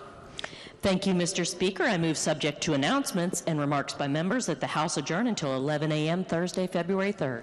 The question before the House is the motion that subject to announcements and remarks by members that the House stand adjourned until 11 a.m. tomorrow morning. Are there announcements or remarks? Let's first take announcements. Are there announcements? Gentleman from the 10th, Doug Chris. Thank you, Mr. Speaker. Your Committee on Finance will meet this afternoon at 3 o'clock in the Committee Finance Room. The agenda is posted. Also, tomorrow your committee will meet in the morning at 9:30 in the Committee Finance Room. The agenda will be posted. Thank you, Mr. Speaker. Jump to 32nd, Doug Fast. Thank you, Mr. Speaker. Your Committee on Judiciary will meet this afternoon at 3 p.m. The agenda has been posted. Also, the committee will meet tomorrow morning at 9:30 a.m. The agenda will be posted, and both meetings will take place in the committee meeting room. Gentleman 51st, Doug Stowler. Mr. Speaker, your Committee on Education will meet today at 3 p.m. in the Education Committee Room. The agenda is posted. The Republican members of the committee will caucus at noon 12 in the chair's office. Education will meet tomorrow at 3 p.m. Agenda will be posted. Gentleman 15th, Doug Foster. Thank you, Mr. Speaker. Your Committee on Government Organization will meet today in the Government Organization Committee Room at 3 p.m. The Republican members of the committee will caucus at 2:45, 15 minutes prior to the meeting. Thank you, Mr. Speaker. The gentleman 10th, Doug Kelly. Thank you, Mr. Speaker, and good morning. Your Committee on Energy and Manufacturing will meet tomorrow, February 3rd, at 1 p.m. in the Judiciary Committee Room. The agenda will be posted. Thank you. Gentleman 36, Doug Pritt. Thank you, Mr. Speaker. The Convention of States Organization will be having an event in the House Government Organization Room today at noon. Senator Santorum will be present and lunch will be provided. Gentleman 63rd, Doug Hardy. Thank you, Mr. Speaker. Your Committee on Political Subdivisions will meet tomorrow morning at 8:30 in the House Judiciary. The agenda is the same as it was for today. Thank you. Gentleman 6, Doug Kelly. Thank you and good morning, Mr. Speaker. Just a quick announcement to remind people on the Committee for Jails and Prisons that we will be going to Western this evening. We'll be meeting at 5 o'clock at the West Virginia Division of Corrections and Rehabilitation Office just up the street on Greenbrier. And so those of you who are a part of that, don't forget, we're going to go to Western. Thank you, Mr. Speaker. The gentleman to the 7th, Douglas Barnhart. Thank you, Mr. Speaker. So your Committee on Workforce Development will meet at 1 p.m. in the Government Organization Committee Room, and the agenda for that meeting has been posted. Additionally, Republican members will caucus at 12:45 in Chairman Zateslo's office, room 203 in the East Wing. Thank you, Mr. Speaker. Gentleman to the 48th, Douglas Riley. Thank you, Mr. Speaker. Your Committee on Fire Departments and Emergency Medical Services will meet at 1 p.m. today in the House Education Committee Room. Please bring your computers, and the agenda is posted. Gentleman to the 16th, Douglas Mant. Thank you, Mr. Speaker. Your Committee on Small Business, Economic Development, and Entrepreneurship will meet today at 1:30 in the Judiciary Room, and the agenda is posted. Thank you. Gentleman 24th, Douglas Bridges. Thank you, Mr. Speaker. The Committee on Coalfield Communities will meet today at 2 o'clock in the House Finance Room. 2 o'clock, House Finance. Thank you. Are there further announcements? If not, remarks by members? Remarks by members. Lady in the 49th, Douglas Summers. Thank you, Mr. Speaker. I just wanted to bring to everyone's attention that this is the 20th anniversary of remarks by members, and I want to bring it to everyone's attention, House Resolution 3, because it was introduced by Speaker Bob Kiss and our very own clerk, Steve Harrison. Gentleman 35th, Douglas Scaff. Thank you, Mr. Speaker. I'd like to take a moment just to remind everybody, February is Black History Month. Black history in America is defined by both progress and setback. Following the end of slavery, the era of Reconstruction promised equality to all citizenship to newly freed Black Americans. But the optimism was shortly lived. Shortly lived indeed because of the onslaught of Jim Crow laws that were established. In that short shining moment of Reconstruction, Black Americans were elected to state legislatures, state Congress, various offices across the country. They even held a majority in the South Carolina legislature. However, in the story of the past 100 years, that progress has not come easy. In the hope for more inclusive government in society, that is why we continue to celebrate and honor Black history in a month of February. It honors the achievements, accomplishments, challenges, and the history of all Black Americans in the United States. Specifically by pushing the country to live up to the highest ideals of freedom. Freedom and equality for all that we come here to plead every day when we salute that flag. You know, Black history was created back in 1926. A little lesson for you all here today. 1926 by Carter G. Woodson. And guess where he was from? West Virginia. Did you all know that? Carter Woodson from West Virginia, the father of Black History Month. February also commemorates Black history because it coincides with the birthdays of President Lincoln and Frederick Douglass. You know why we celebrate Black History Month? It gives us a chance to devote some time and teachings to not only students, but all of us, and remind us that we can all learn more and do better and understand history, because it's really been excluded from a lot of the daily schoolwork and curriculum. A full accounting of Black history goes way beyond the discussion of racism and slavery, but it champions the contributions and accomplishments by all Black Americans. However, it's important to note that Black history is American history. And some of our very best West Virginians have contributed to the nation and the world. And they were Black West Virginians. Katherine Johnson. She catapulted the United States into space. If you get a chance, you ladies here today, paging, look up Katherine Johnson. Go Google search her. You will be impressed. Leon Sullivan. If you've ever driven on the road over here in Kanawha County, Leon Sullivan. He sponsored and challenged discrimination abroad in South Africa from right here in Charleston. Booker T. Washington. He ushered in the Tuskegee Normal and Industrial Institute. Now maybe some of you know, some of you young men in here know, a guy named Randy Moss. You ever heard of him? Yeah? He's pretty cool. He's from right down the road here. One of the most decorated and celebrated black West Virginians of all. He's in the Hall of Fame.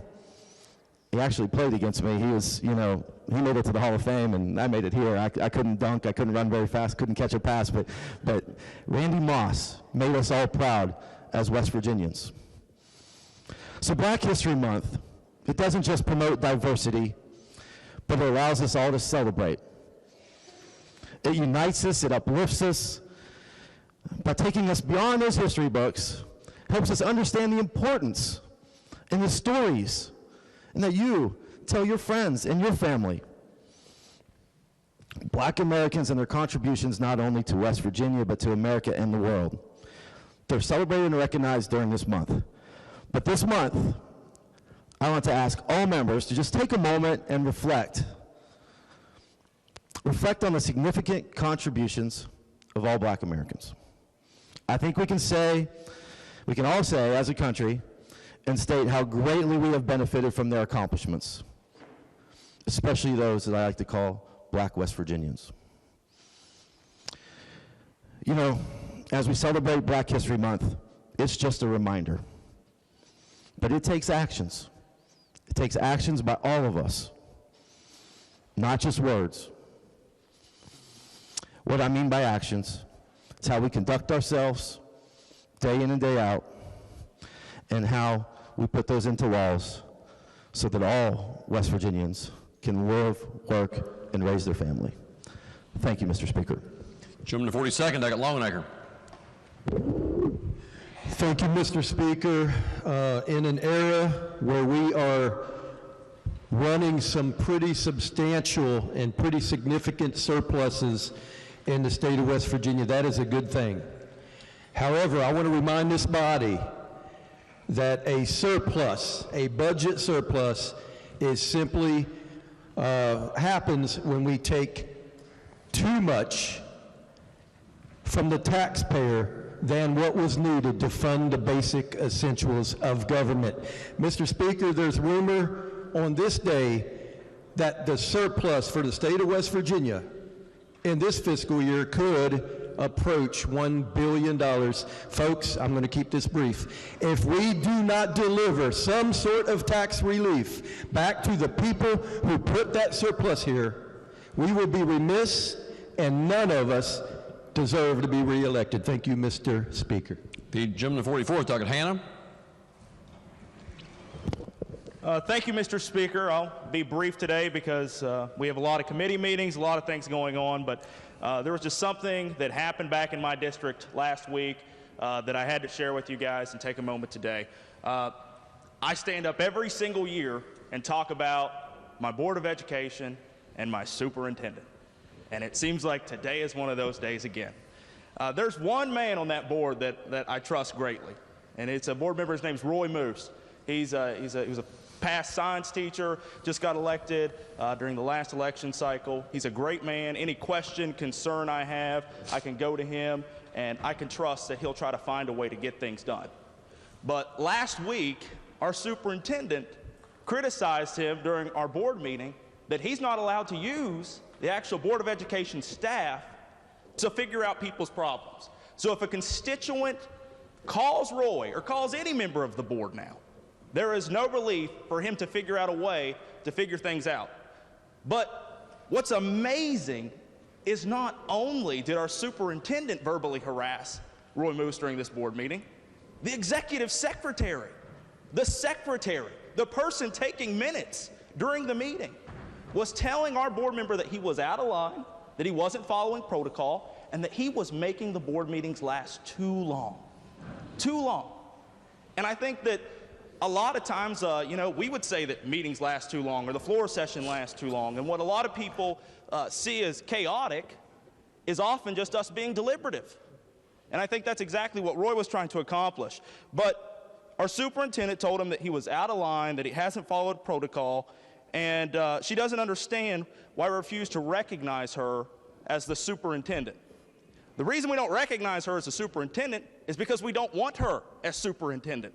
So today I'll be delivering a letter to the Department of Education straight to Clayton Burch, Superintendent of Schools, asking him to investigate this issue, figure out exactly what happened, if this is protocol, and how he's supposed to do it, because our superintendent recommended to our board member that if a constituent has a problem, that he should submit his request online, and she will get back to him about it. It's crazy.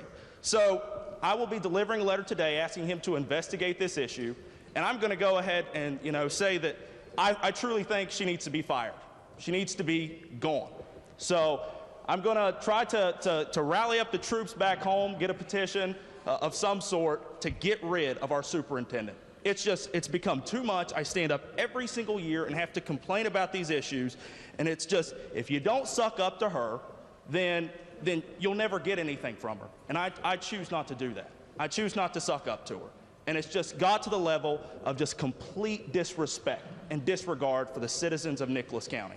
So I appreciate you guys. I'm sorry that I had to come to you today with not a great remarks by members, but I think it's necessary, and I think that the people of Nicholas County deserve better.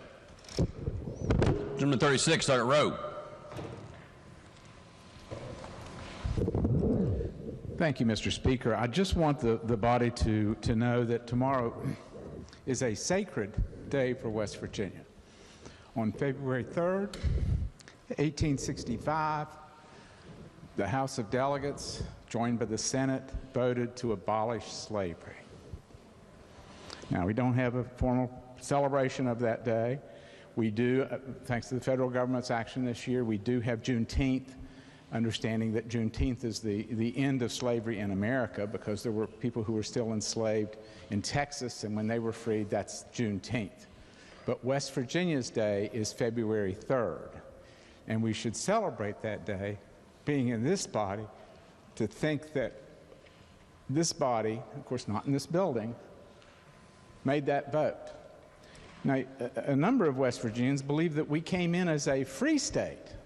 We didn't. We came into the United States as a slave state, because that was the way it was proposed in the statehood bill, and Senator Waitman Willie couldn't get the President of the United States, Abraham Lincoln, to sign the statehood bill. He said, I'm not going to sign it if you all are coming in. Okay. They reached a compromise. It's called the Willy Amendment. And what it does is it freed young people who were enslaved. It left older people in slavery. And had there not been the February 3rd vote, we would have had enslaved people into the First World War. And please know that the history of African Americans serving in World War II is absolutely spectacular. They were great servicemen and aided the cause greatly. So as we think and we celebrate Black History Month, put a plug in on Carter G. Woodson. He was the principal at Frederick Douglass High School in Huntington. There is a statue to Carter G. Woodson. He is one of the greats in history as an American. He is called in Huntington the father of Black history. Now, if you go out of the state, people usually say he's the father of Black History Week, because he proposed a week. It's now, of course, a month, as it appropriately should be. And it is a celebration of the many, many contributions that we've enjoyed from our brothers and sisters who have proud African ancestry and have contributed so much to the American way of life and the American way of life around the world. But I would say that we should first of all honor the fact that the West Virginia Legislature abolished slavery on February 3rd, 1865. And please remember that was just about 2 months before Abraham Lincoln was assassinated. It's at the end of the war. What happened was the legislature kind of hurried and did it because the Congress was passing the 13th Amendment and proposing it to the states. And West Virginia, of course, joined in that at the end of the year of 1865. But the reason that we voted when we did was the fact that that was being proposed through the Congress. So I just remind folks that this is an important time in our lives. It's an important time to celebrate the virtues of this great nation. And whenever we get something right, I think it was Winston Churchill who said that America always gets it right after trying every other alternative. So sometimes we do well and sometimes we don't. But I think that, that we should commemorate tomorrow as a day of celebration and a day of change in West Virginia. Thank you, Mr. Speaker. Jim, the 25th, Delegate Painter. Thank you, Mr. Speaker. Today is February the 2nd, 2022. The light is still on, but we have a bill for it. Let's fix that. Thank you. Jim, the 50th, Delegate Garcia. Thank you, Mr. Speaker. Now, I rise this morning to talk about an important facility in my hometown of Fairmont, the John Manchin Senior Nursing Home Facility. Last year, remarks by members, it was the one thing that I spoke about in front of probably 7 or 8 people. So I'm glad to have the opportunity to see every one of you here today and tell you why it's such an important part and a fabric of our community. There's a bill today that's scheduled to run on the House Government Organization Committee agenda, House Bill 4365, and it proposes to close not only this facility in Marion County, which is a long-term care facility for those people who would potentially fall through the cracks. That may not be because of a variety of reasons, may have behavioral health issues, may not be somebody who a for-profit nursing home would like to take, or may have to go out of state, may have to go across the state to a place where it's very difficult for family members to come and see them and to give them that quality of life and that dignity that I think is a value that we all share. And I look across the room at several of my colleagues who are in other parts of the state, Mason County, Raleigh County, Preston County, and how important this is, these hospitals, to make sure that, again, not only jobs are important for the people that take care of these staffs, but these places are like family. And I've been there, my fellow delegates, Delegate Mallow, Delegate Ward. And one of the things I just want to point out again, because it just annoys me, is that this bill starts off with the premise that our facility was built in 1899. And it gives the impression it's this decrepit facility that could fall down any time. It's a danger. And so we go there last year, and oh wow, it was rebuilt in 1980. It has every update that it's been needed. Now, they ain't the Ritz-Carlton, but this is a place that is, again, very important to the citizens of my county. And so we've faced this bill 6 or 7 years in a row. Every year it's beaten back. But it really tears at my heart every time it comes back up, because I feel the people in my county, and they reach out, and the wonderful people of Marion County, I'm sure you'll be getting emails and phone calls from them, because they wonder if this facility closes January 1st, 2013, and this is the home for now the 27 people that live there. It's got a census of 40. Then where do they go? What happens to them? And so I want you to think about that, and I appreciate your thought and consideration as this comes up. And again, I appreciate the opportunity to be able to see all your faces and speak to you today about this important issue in my county. Thank you. Shipman 67th, Delegate Doyle. Thank you, Mr. Speaker. I would like to commend the distinguished delegate from Kanawha, the minority leader, for the pantheon of distinguished African Americans from West Virginia. I would like to add one name to that list, and that is Martin Robeson Delaney, native of Jefferson County, rose to the rank of major in the Union Army, and I'm, to some of us who were in the military, major is just sort of a moderate big deal. But when you consider he's the only one of well over 100,000 African-American soldiers in the Union Army to be able to be promoted to that rank. He's the highest ranking. He's a Jefferson County, and so let's add him to the list. Thank you. Gentleman first, Delegate McGeehan.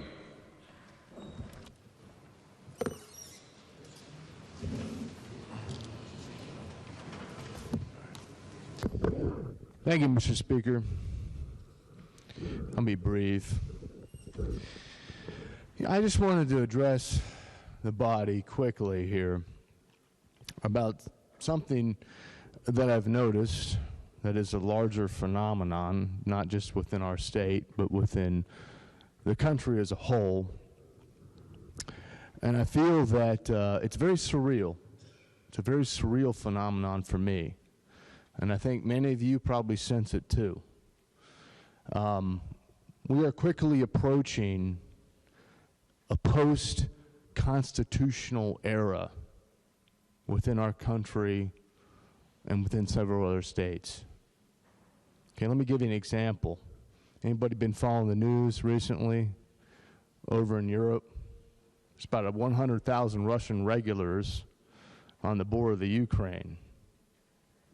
And right now, it seems as if the President of the United States, by unilateral action, is, as of this morning's news, considering sending something like 40,000 troops into Eastern Europe to confront some sort of skirmish along the Ukrainian border that really we have no deep understanding of.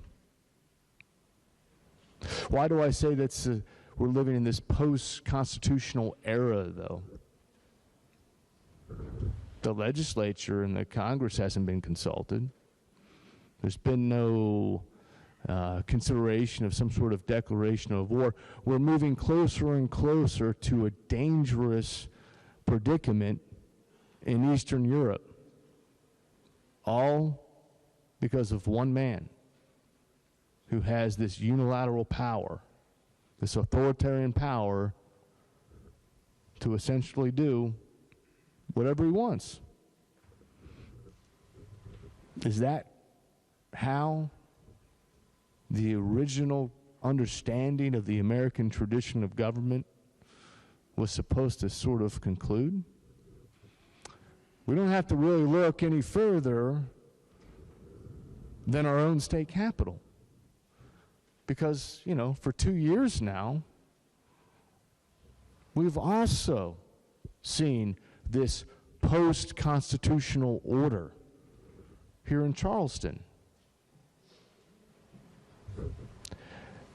I learned in 8th grade in civics class that the legislative branch was the exclusive branch that made laws. Well, for 2 years now, that hasn't been the case.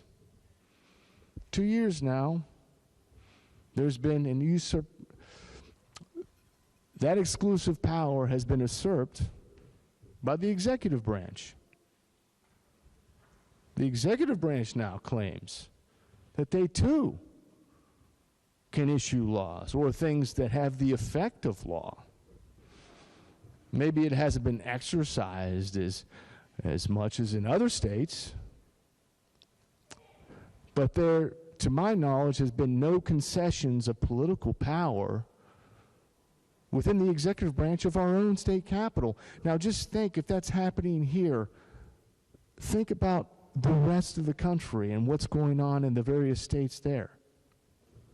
Think about Washington, D.C. You know, this is a very scary notion that we are moving, if we haven't crossed the Rubicon yet, it seems like we're about to. And see, the Constitution that we all raise our right hands and swear on the Bible to uphold and defend, it doesn't have any meaning unless we embody the essence of its meaning within ourselves, and it lives within ourselves, and we carry that out. And I feel that we are, many of us, not just in this chamber, but many people have given up on that idea for one reason or the next. What comes next? What comes next in this post-constitutional new order? I'm not sure, but it seems that we're headed in that trajectory. Okay, there's this famous, probably the most famous philosophical dialogue. Many of you probably read it. Plato's Republic. And if you remember, the old character that went toe-to-toe with Plato's Socrates, named Thrasymachus, what was his definition of justice? Well, justice just belongs to the stronger, which basically is reduced to justice equals might is right. We have objective principles embodied in these constitutional orders that we swear to uphold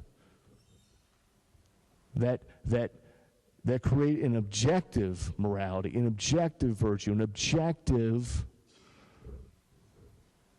form of justice. So, you know, going forward, do you want to live in a world, this nihilist, this proto-Nietzschean, Thrasymachus world where might equals right? Or do you want to live in a world where we have the rule of law, where we have the checks and balances, the separation of powers? Do we want to reclaim that? Do we want to prevent this trend, this very dangerous trend, from moving across the Rubicon, if it's not too late already, and try to do something about it in our little corner of the world and push back?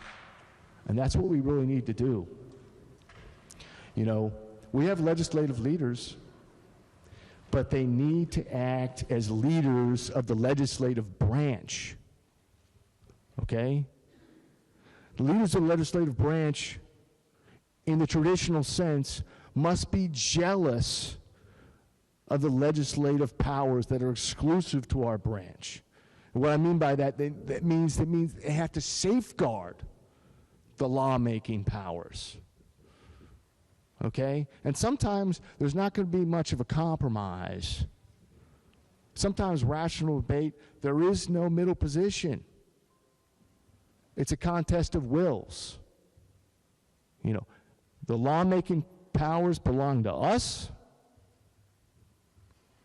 not to the executive branch, the same way the lawmaking powers belong to the U.S. Congress and not to the president. And if you ignore that, and the Constitution just becomes a piece of paper and it no longer lives within us to defend, very dangerous consequences come about, not just in the short term, but for the long term of our society. We really need to take a stand and do something about it within our control, even if it's going to cost us, you know, some points with other people in the building. We might not be able to get some favors here and there. We have to sacrifice for this higher goal. We must do something about this. Otherwise, it's a foregone conclusion that we're going to head down the same sort of trend here. And the American tradition basically will go by the wayside sooner or later. So I went a little bit longer than what I planned on, but you know, I'm going to be pushing forward a few bills. One is the Emergency Powers Bill to try to restrain the executive branch and try to reclaim the proper role the legislature has over the lawmaking authority. And two, there's a reason why I've been introducing this so-called Defend the Guard Act for so many years. It's precisely because of the situations that we can foresee coming about, say, in the Ukraine. How do we have National Guardsmen that are able to stay here and back up hospitals, you know, respond to emergencies, natural disasters, if those guys are sitting over there protecting the eastern border of the Ukraine? How is that even in the American national security interest? Do we really want to see our West Virginia boys and girls going over to some war Biden wants to get us into against the Russians? We want to see, I'm not sure if it's going to turn into a hot war. I don't know. Do we really want to risk that? We need to return to the old way, the old republic, objective morality, and we need to reclaim a constitutional order, and we need to do it from our corner of the world. And that's all I'm asking. Consider what I'm saying. That's all I have. Thank you, Mr. Speaker. The gentleman of the 19th, Edgar Griffith. House will be in order. Gentleman 19th, Edgar Griffith. Thank you, Mr. Speaker. I just ask unanimous consent that the comments by Delegates Skaggs, Rowe, and Doyle be included in the journal. In the appendix of the journal. I'm sorry. Yeah, that would be right. Yes, sir. Okay. Are there objections? Okay, there are no objections. Gentleman from the 32nd, Doug Fast. Thank you, Mr. Speaker. I don't know that I've ever spoken during public comment time before. You know, in early colonial days, there were two sources that persons studied to become an attorney. One was the Bible, the other was the writings of Sir William Blackstone. Sir William Blackstone taught that true law and constitutional law was fixed, uniform, and universal. And just recently, the President of the United States talked about that the Constitution was ever evolving, an evolving document. And if you think about that, folks, an evolving document means none of us are safe. That really brings in simply mob rule. Whoever can shout the loudest, whoever can sway, and whoever can be more persuasive then sets the tone and sets the agenda, sets the laws. On the other hand, fixed, uniform, and universal, you know where you stand, you know what you have, and you know what the truth is. And so I would just ask all of us to consider that as we deliberate on all of these bills and all of these issues. Do we have the mentality that our Constitution, the bedrock of our foundation, is just an evolving document? That's a piece of paper blowing in the wind. You never know where it's going to land. But if it's fixed, uniform, and universal, you know where you stand and you have something to stand on. Thank you, Mr. Speaker. Gentleman the 50th, I got Ward. Thank you, Mr. Speaker. I just want to ask unanimous consent that remarks by the gentleman from the first be printed in the appendix of the journal. Are there objections? There are no objections. Gentleman the 16th, I got Hornbuckle. Thank you, Mr. Speaker. I ask unanimous consent that my colleague from the 44th remarks be printed in the appendix of the journal. Are there objections? There are no objections. Gentleman the 30th, I got Bates.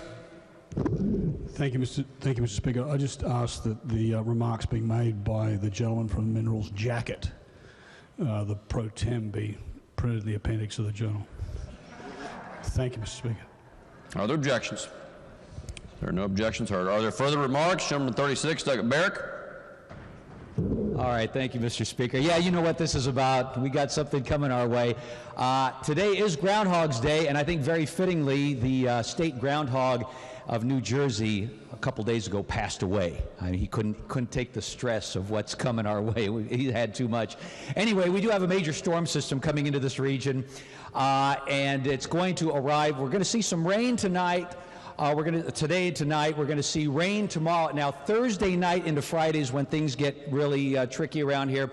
The rain is going to change to freezing rain and then snow. This is always a very difficult forecast, but it's one that could be very dangerous for the area.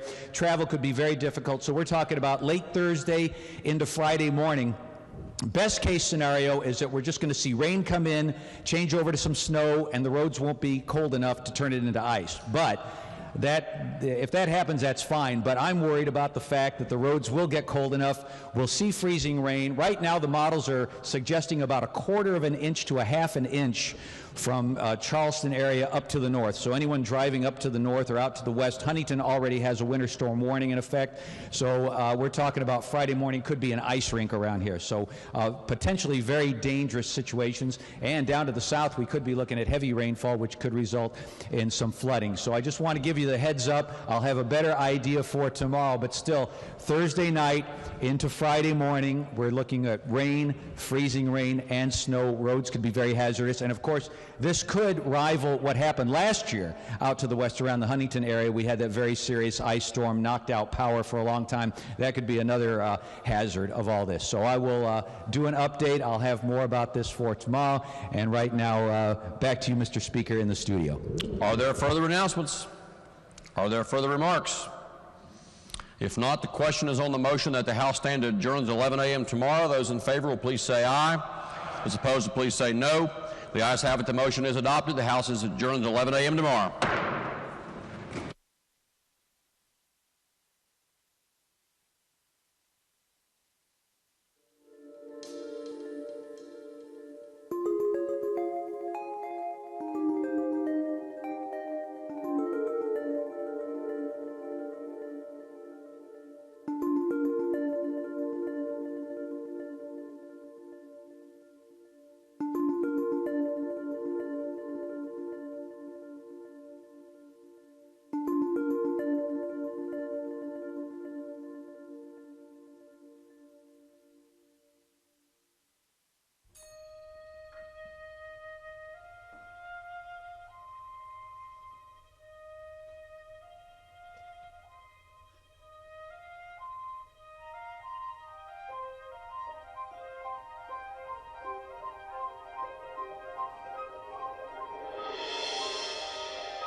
Hello, everyone. It's Wednesday, February the 2nd. I appreciate you being with us and everything. And more than anything, we've lost an additional 51 people in West Virginia. Now we're at a death total of 5,814 deaths in West Virginia. I want you to give your respects and honor in every way to these great people we've lost. We lost a lot of wisdom in these people, and I'm sure we lost a lot of loved ones and friends and people that were really, really important to all of us, especially these families. So please pay your proper respects, and I urge you beyond belief, if you know them, please get in touch with these families. They don't want to feel alone. That's all there is to it, and we don't want these people to become a number in any way. The 5,764th death is an 87-year-old male from Kanawha County. The 5,765th death is an 80-year-old male from Kanawha County. The 5,766th death, a 93-year-old male from Kanawha County. The 5,767th death, an 82-year-old female from Jefferson County. The 5,768th death, an 84-year-old female from Berkeley County. The 5,769th death, an 89-year-old male from Raleigh County. The 5,770th death, a 92-year-old male from Brooke County. The 5,771st death, an 81-year-old female from Wood County. The 5,772nd death, a 99-year-old male from Brooke County. The 5,773rd death, a 93-year-old female from Berkeley County. The 5,774th death in West Virginia, and bless her soul in every way, a 104-year-old female from Kanawha County. What an incredible life. So many things she saw. It's unbelievable. The 5,775th death, a 62-year-old female from Berkeley County. The 5,776th death, a 71-year-old male from Monroe County. The 5,777th death, an 81-year-old female from Kanawha County. The 5,778th death, a 70-year-old female from Cabell County. The 5,779th death, a 78-year-old female from Greenbrier County. The 5,780th death, a 74-year-old female from Marion County. The 5,781st death, a 68-year-old male from Cabell County. The 5,782nd death, a 64-year-old female from Cabell County. The 5,783rd death, an 87-year-old male from Summers County. The 5,784th death, a 65-year-old male from Kanawha County. The 5,785th death, a 61-year-old male from Mineral County. The 5,786th death, a 72-year-old male from Mercer County. The 5,787th death, a 57-year-old male from Mercer County. The 5,788th death, an 86-year-old female from Kanawha County. Here's really bad. The 5,789th death, a 36-year-old male from Kanawha County. The 5,790th death, a 73-year-old male from Brooke County. The 5,791st death, a 65-year-old male from Ohio County. The 5,792nd death, a 68-year-old male from Harrison County. The 5,793rd death, a 72-year-old male from Raleigh County. The 5,794th death, a 75-year-old male from Lewis County. The 5,794th death is a 74-year-old female from Lewis County. The 5,795th death is a 65-year-old male from Kanawha County. The 5,796th death is a 73-year-old female from Brooke County. The 5,797th death is a 66-year-old male from Marion County. The 5,798th death is a 75-year-old male from Mercer County. The 5,799th death, a 78-year-old male from Wyoming County. The 5,800th death, it's just unimaginable. 5,800 deaths is an 83-year-old female from Kanawha County. The 5,801st death, a 65-year-old male from McDowell County. The 5,802nd death, a 77-year-old female from Mineral County. The 5,803rd death, a 55-year-old female from Mason County. The 5,804th death, a 64-year-old female from Logan County. The 5,805th death, an 80-year-old female from Harrison County. The 5,806th death, an 82-year-old female from Kanawha County. The 5,807th death, a 73-year-old male from Preston County. The 5,808th death, an 81-year-old male from Brooke County. The 5,809th death, a 76-year-old male from Hampshire County. The 5,810th death, an 88-year-old male from Kanawha County. The 5,811th death, a 58-year-old male from Mercer County. The 5,812th death is another tragedy, a 34-year-old male from Berkeley County. The 5,813th death is an 83-year-old female from Lewis County. The 5,814th death in West Virginia is a 70-year-old male from Harrison County. All right. Before I go any further, just listen to me just 1 second about this, because I don't know these stats. I don't know exactly the bottom line on this. But you know what? In all that I read here, in 51 different deaths that we have, there were 2 in their 30s. I don't think there was anybody in their 40s. Hardly anybody in their 50s. If you'll just let me look real quick.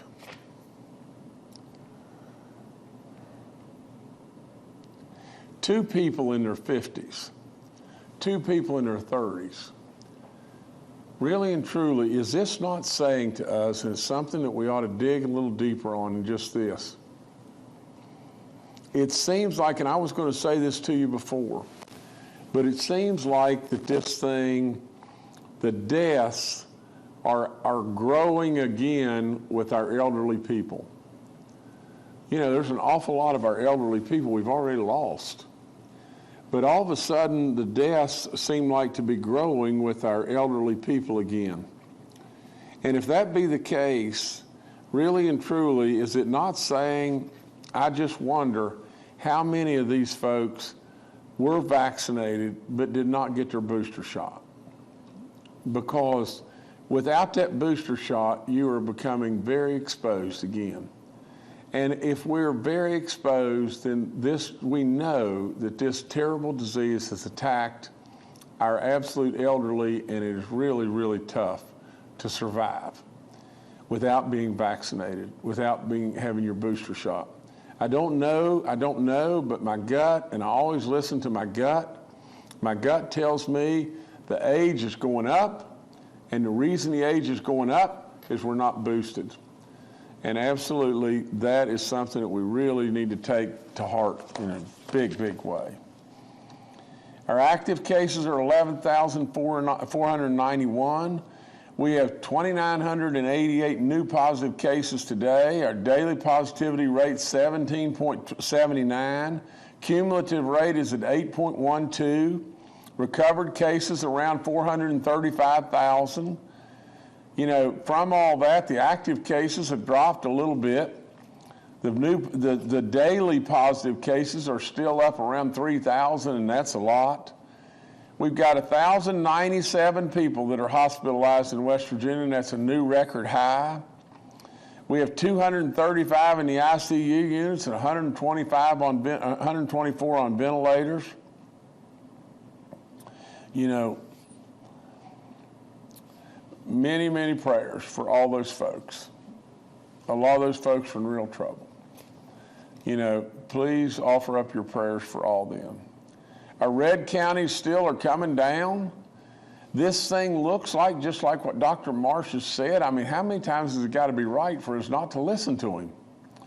You know, but nevertheless, the map's looking better.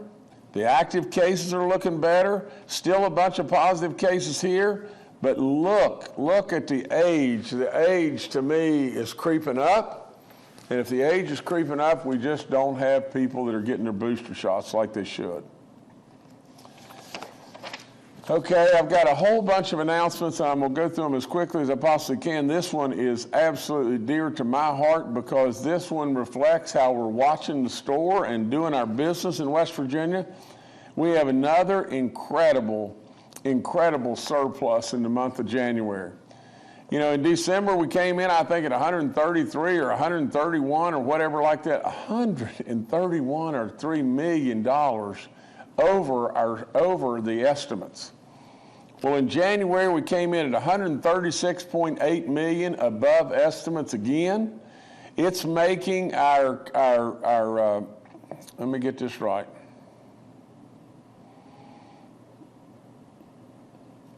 For a 7-month period, we are now at $530.6 million above estimates.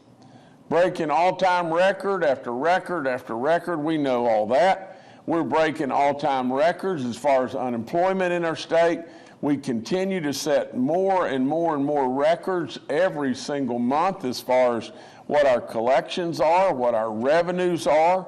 I mean, I have said it 1,000 times. You can't find anybody on the planet that is more proud to bring these kind of numbers to you. And believe me, these numbers just didn't happen by somebody rolling off a pickle truck.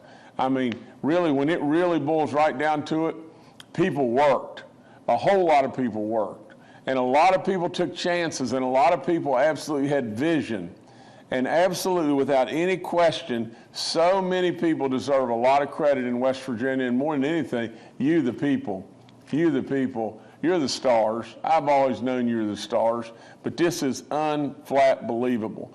Think about your personal income tax in the state of West Virginia is 12.9% ahead. Your,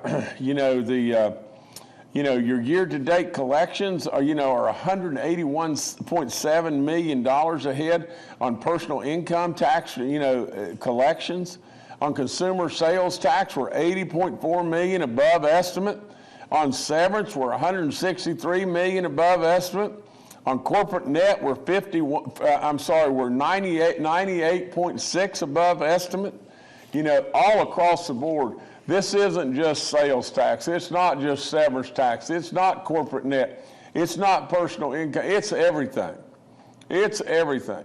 And absolutely, really and truly, when you get the snowball rolling down the side of a snow-covered hill, like the Temptations said a long time ago, it gets bigger and bigger. And this snowball includes everything, everybody.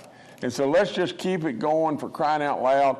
Let's be prudent in our judgment in what we do going forward, and don't just throw the money frivolously away. Let's absolutely, in my opinion, we ought to put a major amount of these monies into a fund where we can go out and attract more and more and more great businesses to West Virginia. Look what we just did with Green Power and Owens and Minor and of all things, Nucor. I mean, my gracious, that will absolutely set this state up to go for decades and decades to come. That's the kind of stuff we need to be doing. The CMS, which just came out, and everything. We wrote a letter too. This was, the governor of Tennessee, the governor of Virginia, and myself, and requesting that we get some kind of relief from these crazy mandates from the Biden administration, to where basically people were getting fired in all these healthcare facilities and everything because of mandates that you had to be vaccinated. We in our rural hospitals are destitute to keep the doors open as far as staffing, and absolutely we have got to do that. And so with all that, we sent a letter up basically asking for some kind of waiver in regard to that. They have come back to us, which is amazing, other than just say, no, they don't want to do that or whatever. They've come back to us and said, we'll talk. which I think is major progress. So tomorrow, our people and the governor of Virginia's people, Glenn Youngkin and the governor of Tennessee and everything, all of our folks and everything are going to be on the phone with them, and maybe we can come up with some level of relief for our rural hospitals. I still stand rock solid behind the fact that you should be vaccinated. Absolutely, without any question whatsoever, you should be vaccinated. And you're being absolutely headstrong foolish if you're vaccinated to not get your booster shot. If you can't see these numbers going up on age and be worried about it, then there's something wrong. I mean, absolutely, with all in me, you should be vaccinated and you should be boosted. But we can't let our hospitals close their doors. That's all there is to it.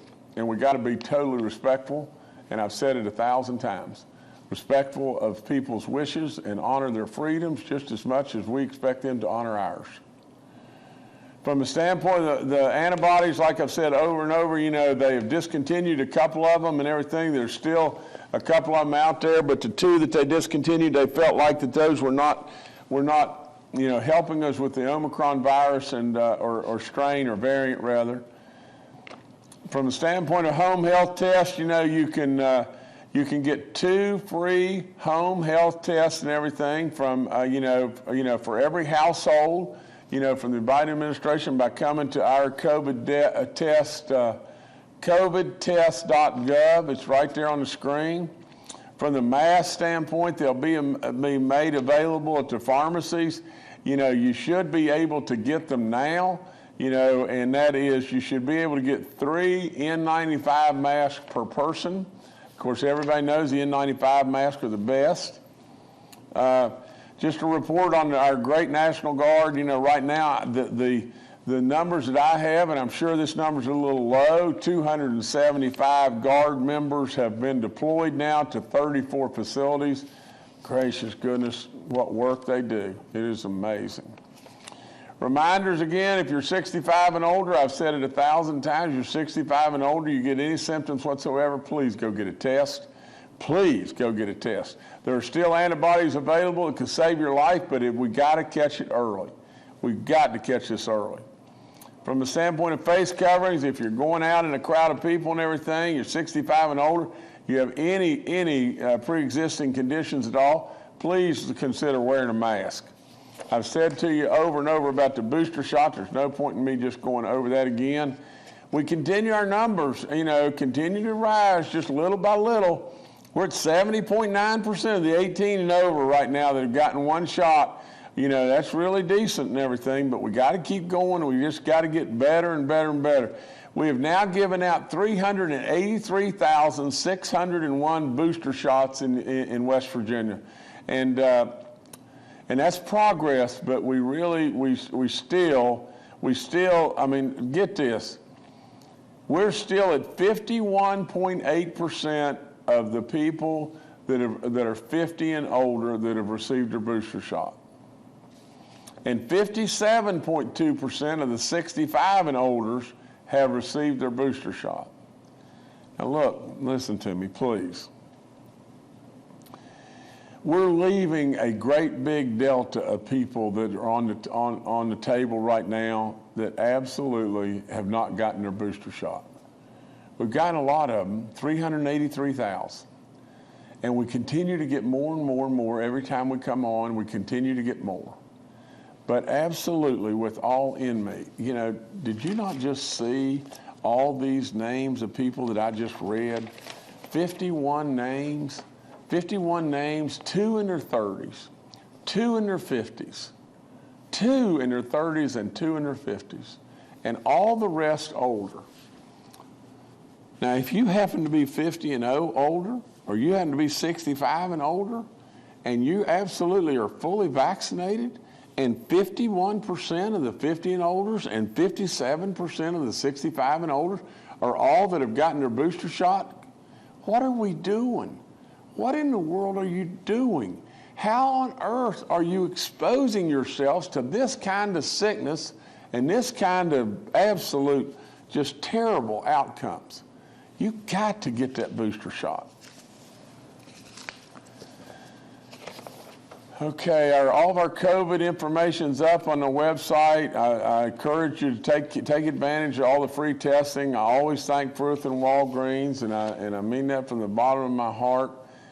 We got 160 outbreaks in our long-term care facilities, 1 outbreak in our church community, that's in Nicholas County. We now have 876 inmates at our 23 facilities, that have COVID.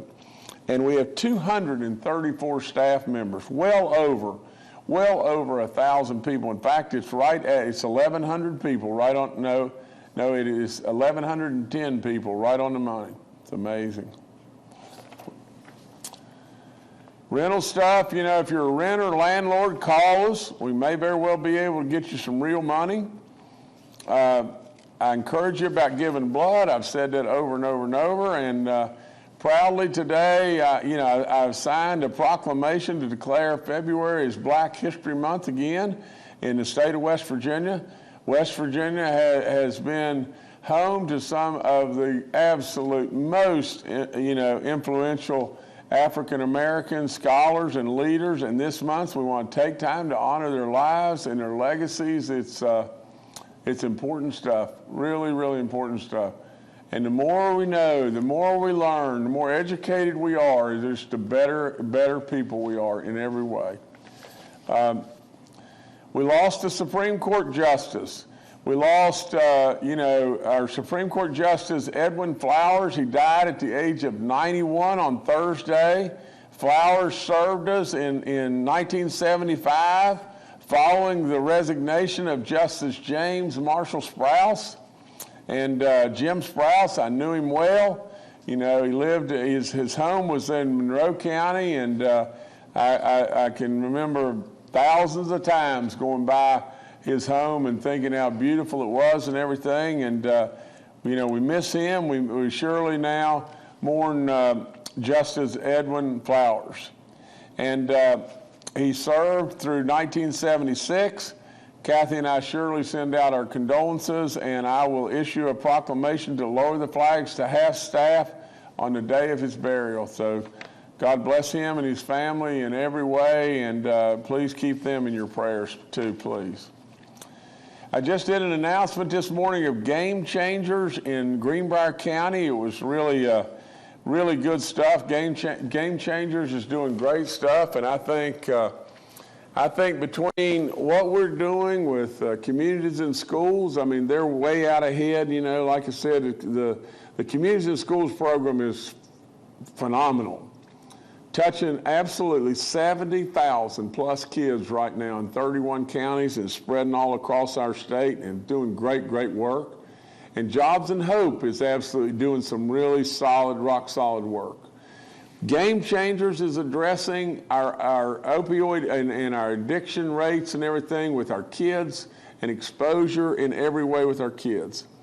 Game Changers is now another arm, another absolute weapon in our battle to stop this terrible scourge with all this drug problem across our country. It does it in a positive type way. So today we added in Greenbrier County, we added Greenbrier East and Greenbrier West, and absolutely we're going to continue to add schools right along. But I congratulate Joe Bozick and all they're doing, proud to be their head coach, and this is just another great arm that we have with Communities and Schools and Jobs and Hope, and we're going to keep at this and everything and try to help our kids, try to help all, in West Virginia that have any kind of addiction issues or any kind of problems or just a lack of education. What we can do is just real simple. You can say, well, I don't know if it's going to work. I don't know, if this will be the end-all, do-all and everything. But absolutely, we do know this. If we don't try, if we don't really try, then nothing's going to work. We absolutely know with all in us, all the accomplishments and everything that Communities and Schools has done. We all know with all in us and everything what Jobs and Hope has done and how many lives it has turned around and everything. It's amazing. We need these people back. We need them back in every way. And so with this, we can attack and we can address our kids, and we can do absolutely more and more and more good work. Last thing I have, Groundhog Day. Groundhog Day, Brother Phil came out and said we're going to have another 6 weeks of bad winter. Well, just to tell like it is, over the last 120 years, we've rolled Brother Phil out, and he's been right 36% of the time. Well, you know, absolutely, we all need to pay attention to Brother Phil, but in all of that, you know, Baby Dog just kind of waddled into the bedroom, you know, last night and everything, and she said, make sure everybody knows my prediction. Now, you know, Baby Dog almost predicted the Super Bowl score last year to the point. Not only did she hit the winner, not only did she hit the over-under exactly right, but she absolutely almost predicted the score. So you ought to listen to her, but she says absolutely without any doubt, and she told me that she predicts an early spring and good weather on the way. We're going to go through a little bit more winter, but Phil is wrong. And so we're going with Baby Dog. So nevertheless, God bless you. Thank you a bunch. All right, thank you, Governor. Let's now go to Dr. Clay Marsh, our coronavirus czar. Well, good afternoon. In reinforcing a couple of the very important points the governor brought up, number one is the evidence for the importance of booster shots in our eldest members of our state's population, country's population, is really incontrovertible at this point. We know that there is 100 times improvement in protection from death if you're over 65, if you've had both vaccines and a booster versus being unvaccinated, that your risk of being hospitalized is improved by 49 times if you're fully vaccinated and boosted versus if you're unvaccinated. And if you're not boosted but fully vaccinated, that protection from hospitalization goes 49 times protection down to 17 times protection. And as the governor has rightly pointed out, that there are older West Virginians that are dying of COVID-19 and having breakthrough infections of COVID-19 more than we've seen in a while.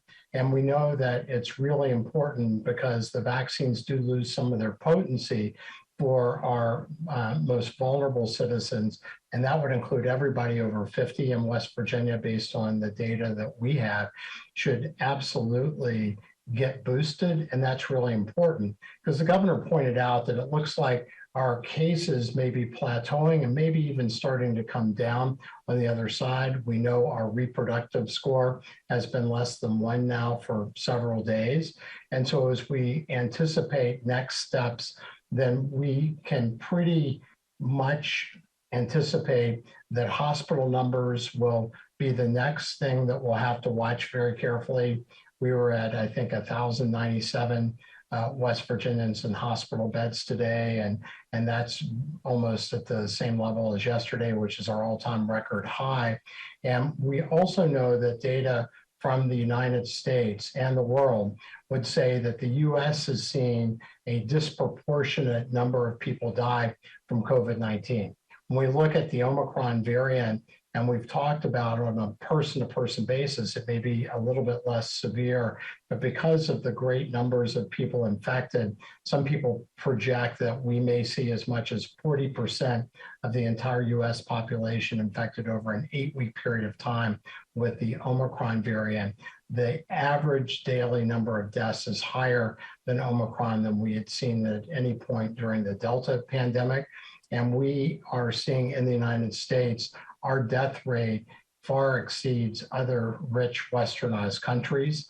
And that's because of 3 factors. It's belief. Number one is we are not fully vaccinated to the level we should be, that many other more westernized, richer countries are vaccinated. Number 2 is we are poorly boosted. And number 3, we have other coexisting medical conditions. And the most important one may be obesity, both for adults and children. So ultimately, as we look at our older population that is inherently more susceptible, then we very much want to encourage people to get boosted, particularly as we anticipate the number of deaths will go up in the next 2 weeks or so, and we believe that windows still exist for people to protect themselves in these vulnerable age categories. The last thing I want to mention is that Pfizer is going to present, or is at least petition to present, its data on vaccines in 6-month-olds to 5-year-olds to the FDA on February 15th. And that is going to be an opportunity where Pfizer and the FDA will start to look at the data from the clinical trials and determine whether or not there's enough information, enough data there to give an emergency use authorization for the vaccines for children that are under 5.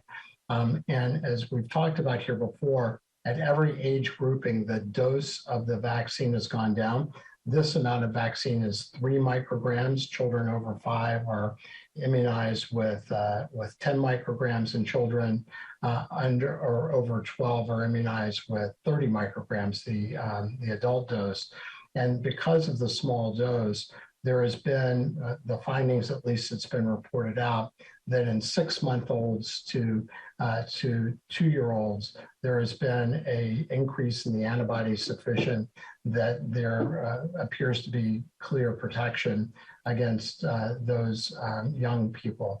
In the 2-year-old to 5-year-old group, the protection of antibody levels is not as high, and therefore Pfizer is looking to add a 3rd shot to that regimen. Currently it's 2. And this will be an interesting debate and decision point from the FDA and the CDC about whether to approve these drugs to get the kids started, because the belief is that even though the antibodies in the 2 to 5-year-olds didn't go up as much as they did in the 6-month-old to 2-year-old group, that the protection against severe disease may well be there. And we have pointed out before that hospitalization in children have been greater with this Omicron variant than what we've seen before. So more to follow, but really important to heed the governor's advice and counsel. Please, please, please, if you're over 50, and particularly if you're over 65, make sure you're fully vaccinated and boosted. Really important. That's going to help what we need to do in the next few weeks very dramatically. Thank you. All right, thank you, Dr. Marsh. Next, we'll go to retired Major General Jim Hoyer, the director of our Joint Interagency Task Force. Good afternoon.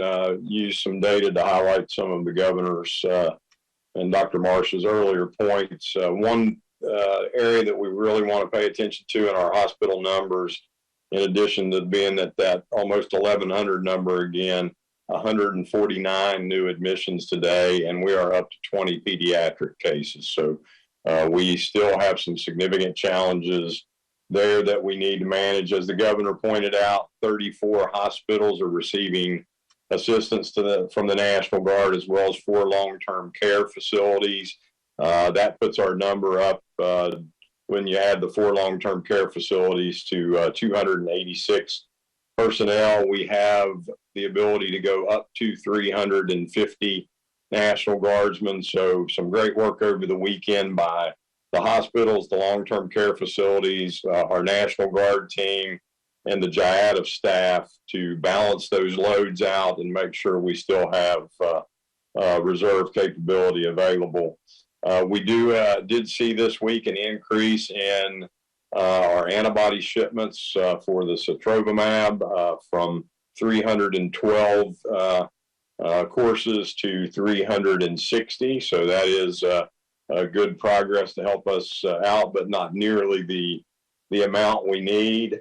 It also highlights the numbers that the governor pointed out related to the fact that we need to get more people age 50 and age 65 and above boosted.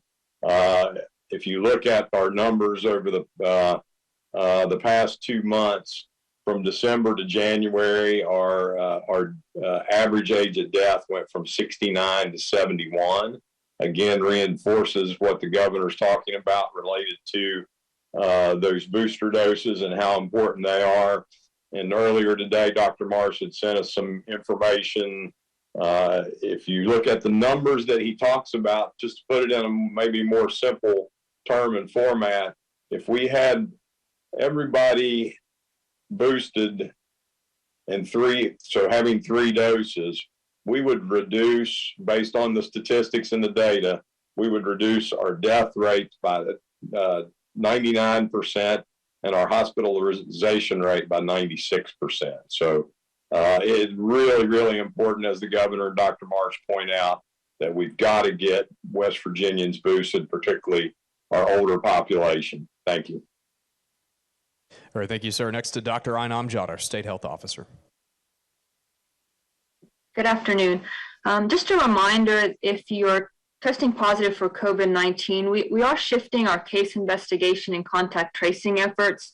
We do realize the health departments are having a difficult time trying to contact everyone. So you might get a text message from them about your COVID-19 status, but we also are trying different efforts, as it has been close to 2 years and it is getting difficult to contact everyone. So some of our efforts are shifting, where we are trying to contact more people in congregate settings or larger institutions. So some of these efforts are driving these efforts to get people notified in a different manner. So you might not be getting called, or we are trying to contact people who maybe don't get text messages, maybe some older people who don't use cell phones. But these are efforts to try to drive public health messaging and efforts to get people notified. But it is important that if you test positive, to notify anyone that you've been close contact with and to self-isolate and self-care. But these are efforts to just try to drive these messages home a little faster and get notified, but to also contact your healthcare provider.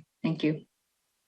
Thank you, Doctor. Secretary Bill Crouch is also joining us today and is available for questions. We'll now go to questions from members of the media. The first today from Charles Young with WV News.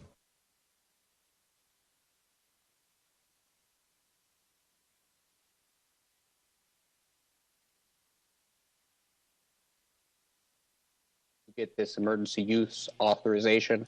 I know that our 5 to 11 age group remains the least vaccinated. I think we're somewhere around 13% are fully vaccinated. So what do we plan to do to convince, parents of even younger children that this is the right step to take? Thank you. Dr. Marsh, did you get the question, or did... I think I did, Governor. I think that Charles was asking, because of the low vaccination rate in our 5 to 12-year-old group, how will we work to convince our younger age children and parents that that may be important to vaccinate them? And so thank you, Governor. Thank you, Charles. Charles, I think that what we are very much trying to do, as we have talked about a lot during these briefings, is to try to make sure that we are facilitating and making it convenient and providing access for all eligible West Virginians to be able to receive the vaccines as we have clearing approval from the Food and Drug Administration and from the Centers for Disease Control.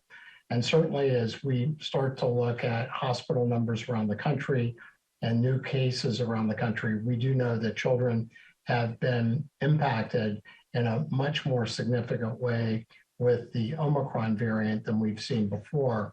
As we talked about in the country of South Africa, through all other phases of the pandemic, they saw about 2 to 3% of all hospitalizations being children.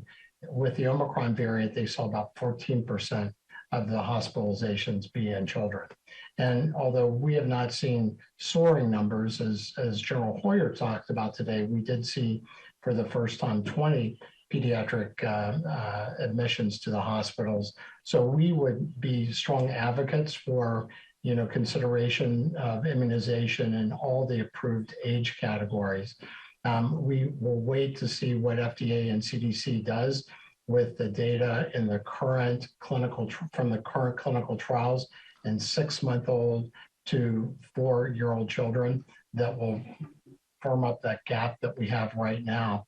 And we anticipate there'll be some debate, because as we talked about in the youngest children, 6 months to 2 years, there seems to be a signal with the antibody response with 2 shots that is what we would hope and anticipate. But in the 2-year-old to the 5-year-old or the end of 4-year-old group, that antibody response was not quite as robust. So the company is already planning a 3rd dose of vaccine. And because there is an ongoing sort of additional part of that trial, but Pfizer is going to move to the FDA because of this impact in children to try to give children an opportunity to be vaccinated. That's going to be a very interesting discussion from FDA and CDC. So if that does get approved, we will make those available for all children in West Virginia as soon as it's approved. And we would hope that parents would take advantage of that to reduce the risk of the most severe consequences of COVID-19 illness in their children. All right, thank you, Charles. Next, we'll go to Kenny Bass with WCHS and Fox 11. Hi, is there any thought to the specific arguments that will be made when talking with the representatives of the Biden administration and the healthcare factions tomorrow when we meet about the possible exemption to the vaccine mandate? Specifically, what will the state be arguing? Thank you.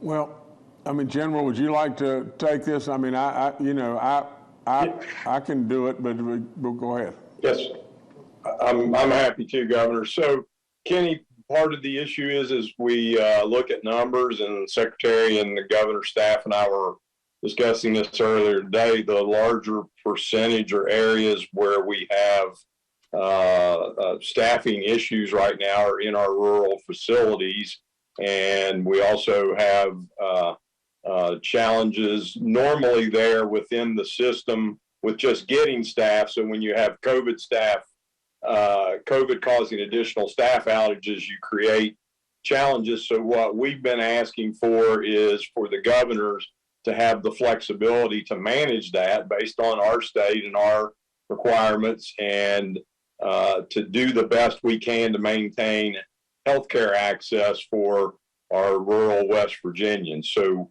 we're looking at that. We're looking at the normal staffing challenges that already exist, and just trying to be prudent and giving the governor and his team the appropriate extra tools to be able to take care of our citizens.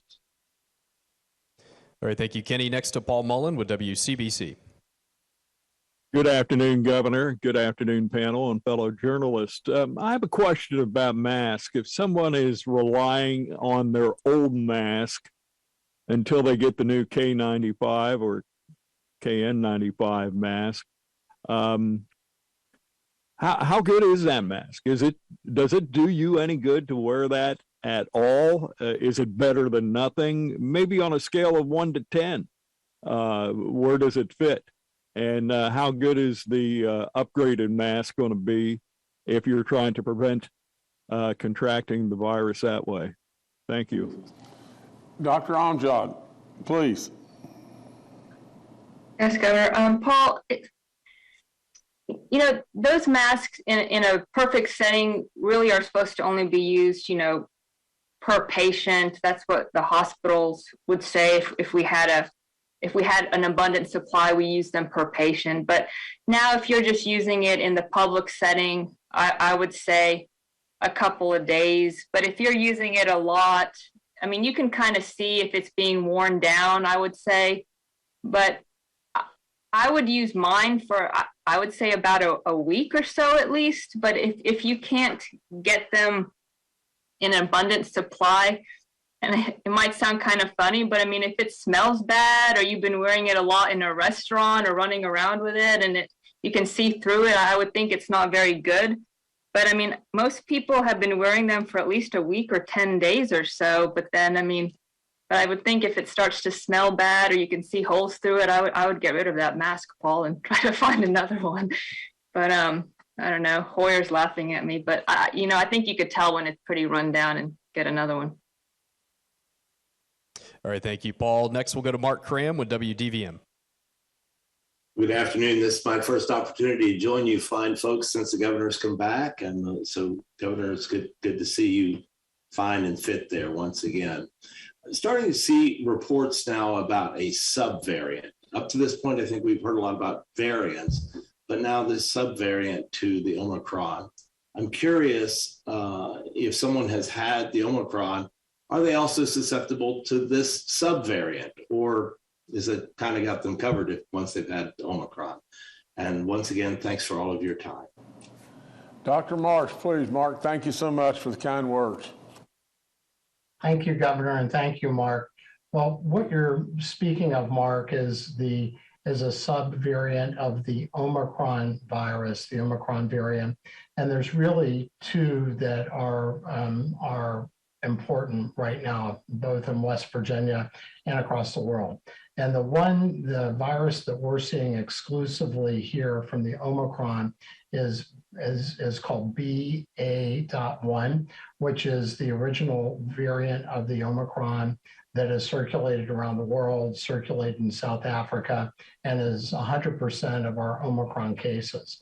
The second variant that some people have termed the stealth variant is a second form of Omicron called BA.2, and it is a bit different than Omicron. It's about as different from the variant of Omicron that we're seeing, the subvariant, as the original virus was to the virus from the United Kingdom. So it is a substantial amount different, and it does seem to have an easier time infecting people. It's about 1.5 to 2 times more infectious than the Omicron variant that we have here in West Virginia.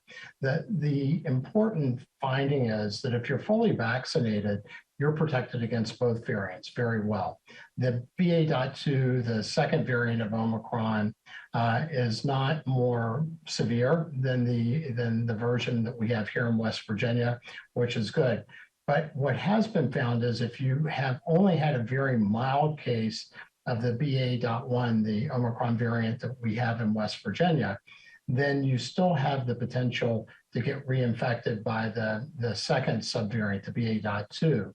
But currently in the US, we have not seen a substantial issue with secondary infections with the BA.2, and we don't anticipate we'll have that in West Virginia either, given that 100% of the sequencing cases we've done are the BA.1, the original variant of Omicron. I hope that helps.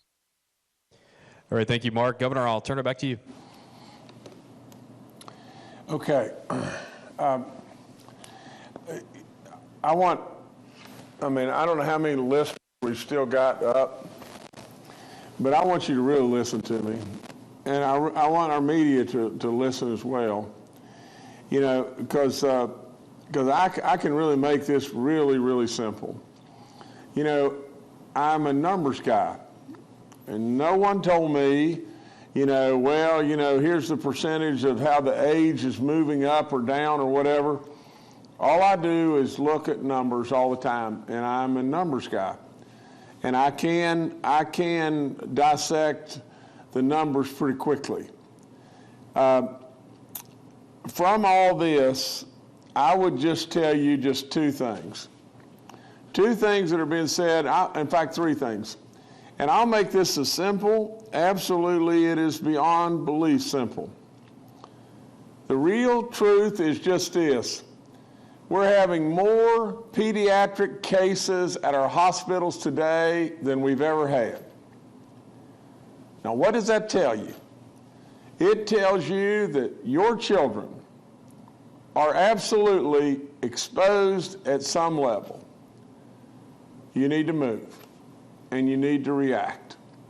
We also can tell you without any question, it looks, at least to me, like the age of deaths is going up. Well, if that be the case, the logical thing behind it is, for crying out loud, we got 89% of the 65 and older people are vaccinated. 83% or whatever of our 50 and older people are vaccinated. Well, why in the world is the age going up? Because we've already had 5,014 people die. 5,814 people die. How can the age be going up? And it's just as simple as mud to me. Absolutely, we are not getting our booster shots. Now, to me, it's your choice. It's your choice. Yeah, the experts that are sitting here are saying your babies, and by babies I mean any of your kids at any age, are ending up, the numbers are escalating by the number of pediatric cases that we have in hospitals. They're telling you that. Without any question, I'm telling you, General Hoyer came in and told you the same thing. The age is looking like it is moving up, and that is a direct reflection, it has to be, a direct reflection of the booster shot. Now, also, if you'll just stop and listen to these experts. I don't know if it was Dr. Marsh or General Hoyer. I think General Hoyer. He said if you'll just take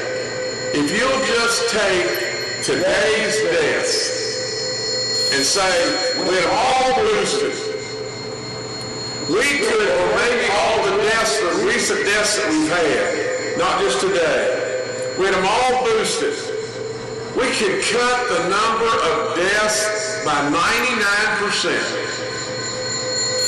It's unbelievable. That's just all there is to it. We could cut the hospitalizations by 92%. Now, the only other thing that I would add is just one other thing. Kenny Bass always asks some really intelligent and really important questions, and I just, I like listening to Kenny because he's a sharp guy, really sharp. And, but now just think just 1 second. Here's the straight skinny, and let's just make it real simple. If we've got rural hospitals and we continue down the path of being just pushed with more and more people that are needing to get treatment, some level of treatment in our rural hospitals, what's going to happen? What is going to happen? You're going to have one or two choices in my book, and this is exactly what our waiver is all about. One or two choices. We're either going to risk closing the hospital, or those folks that are going to, in a rural hospital, there may be 3 people in the entire hospital that were not vaccinated and didn't believe they ought to be vaccinated, and we're asking that they be allowed to work. How many people are you encountering when you go in Walmart or wherever? How many people are you encountering at a high school basketball game that are not vaccinated, that are unvaccinated? I'm saying hundreds upon hundreds upon hundreds. Well, if that be the case, what we're asking the federal government to do is give us some level of relief that we can keep the hospital open. It's just that simple. Well, sure, we may have a few healthcare workers that just refused and didn't want to take the booster shot that are allowed to keep working there so we can keep the hospital open. It's just that simple. It's one of two choices. We may be at the brink of closing the hospital, or we may be at the brink of keeping it open, and you absolutely knowing that there are 2 or 3 or 4 or 5 or whatever it may be, not very many of the healthcare workers that are there may not be vaccinated. I'm telling you, there is no choice. There is no choice whatsoever from the standpoint that our kids, the cases on our kids are going up in the hospitals. The cases of people dying, the age is going up. The reason that age is going up, in my opinion, is we're not getting booster shots. Now, I'd put it to you just like my dad would put it to me. You decide. You decide. That's the facts. It's time. You decide. So with all that being said, I love you, and I hope you make the right decisions. Be good. Thank you.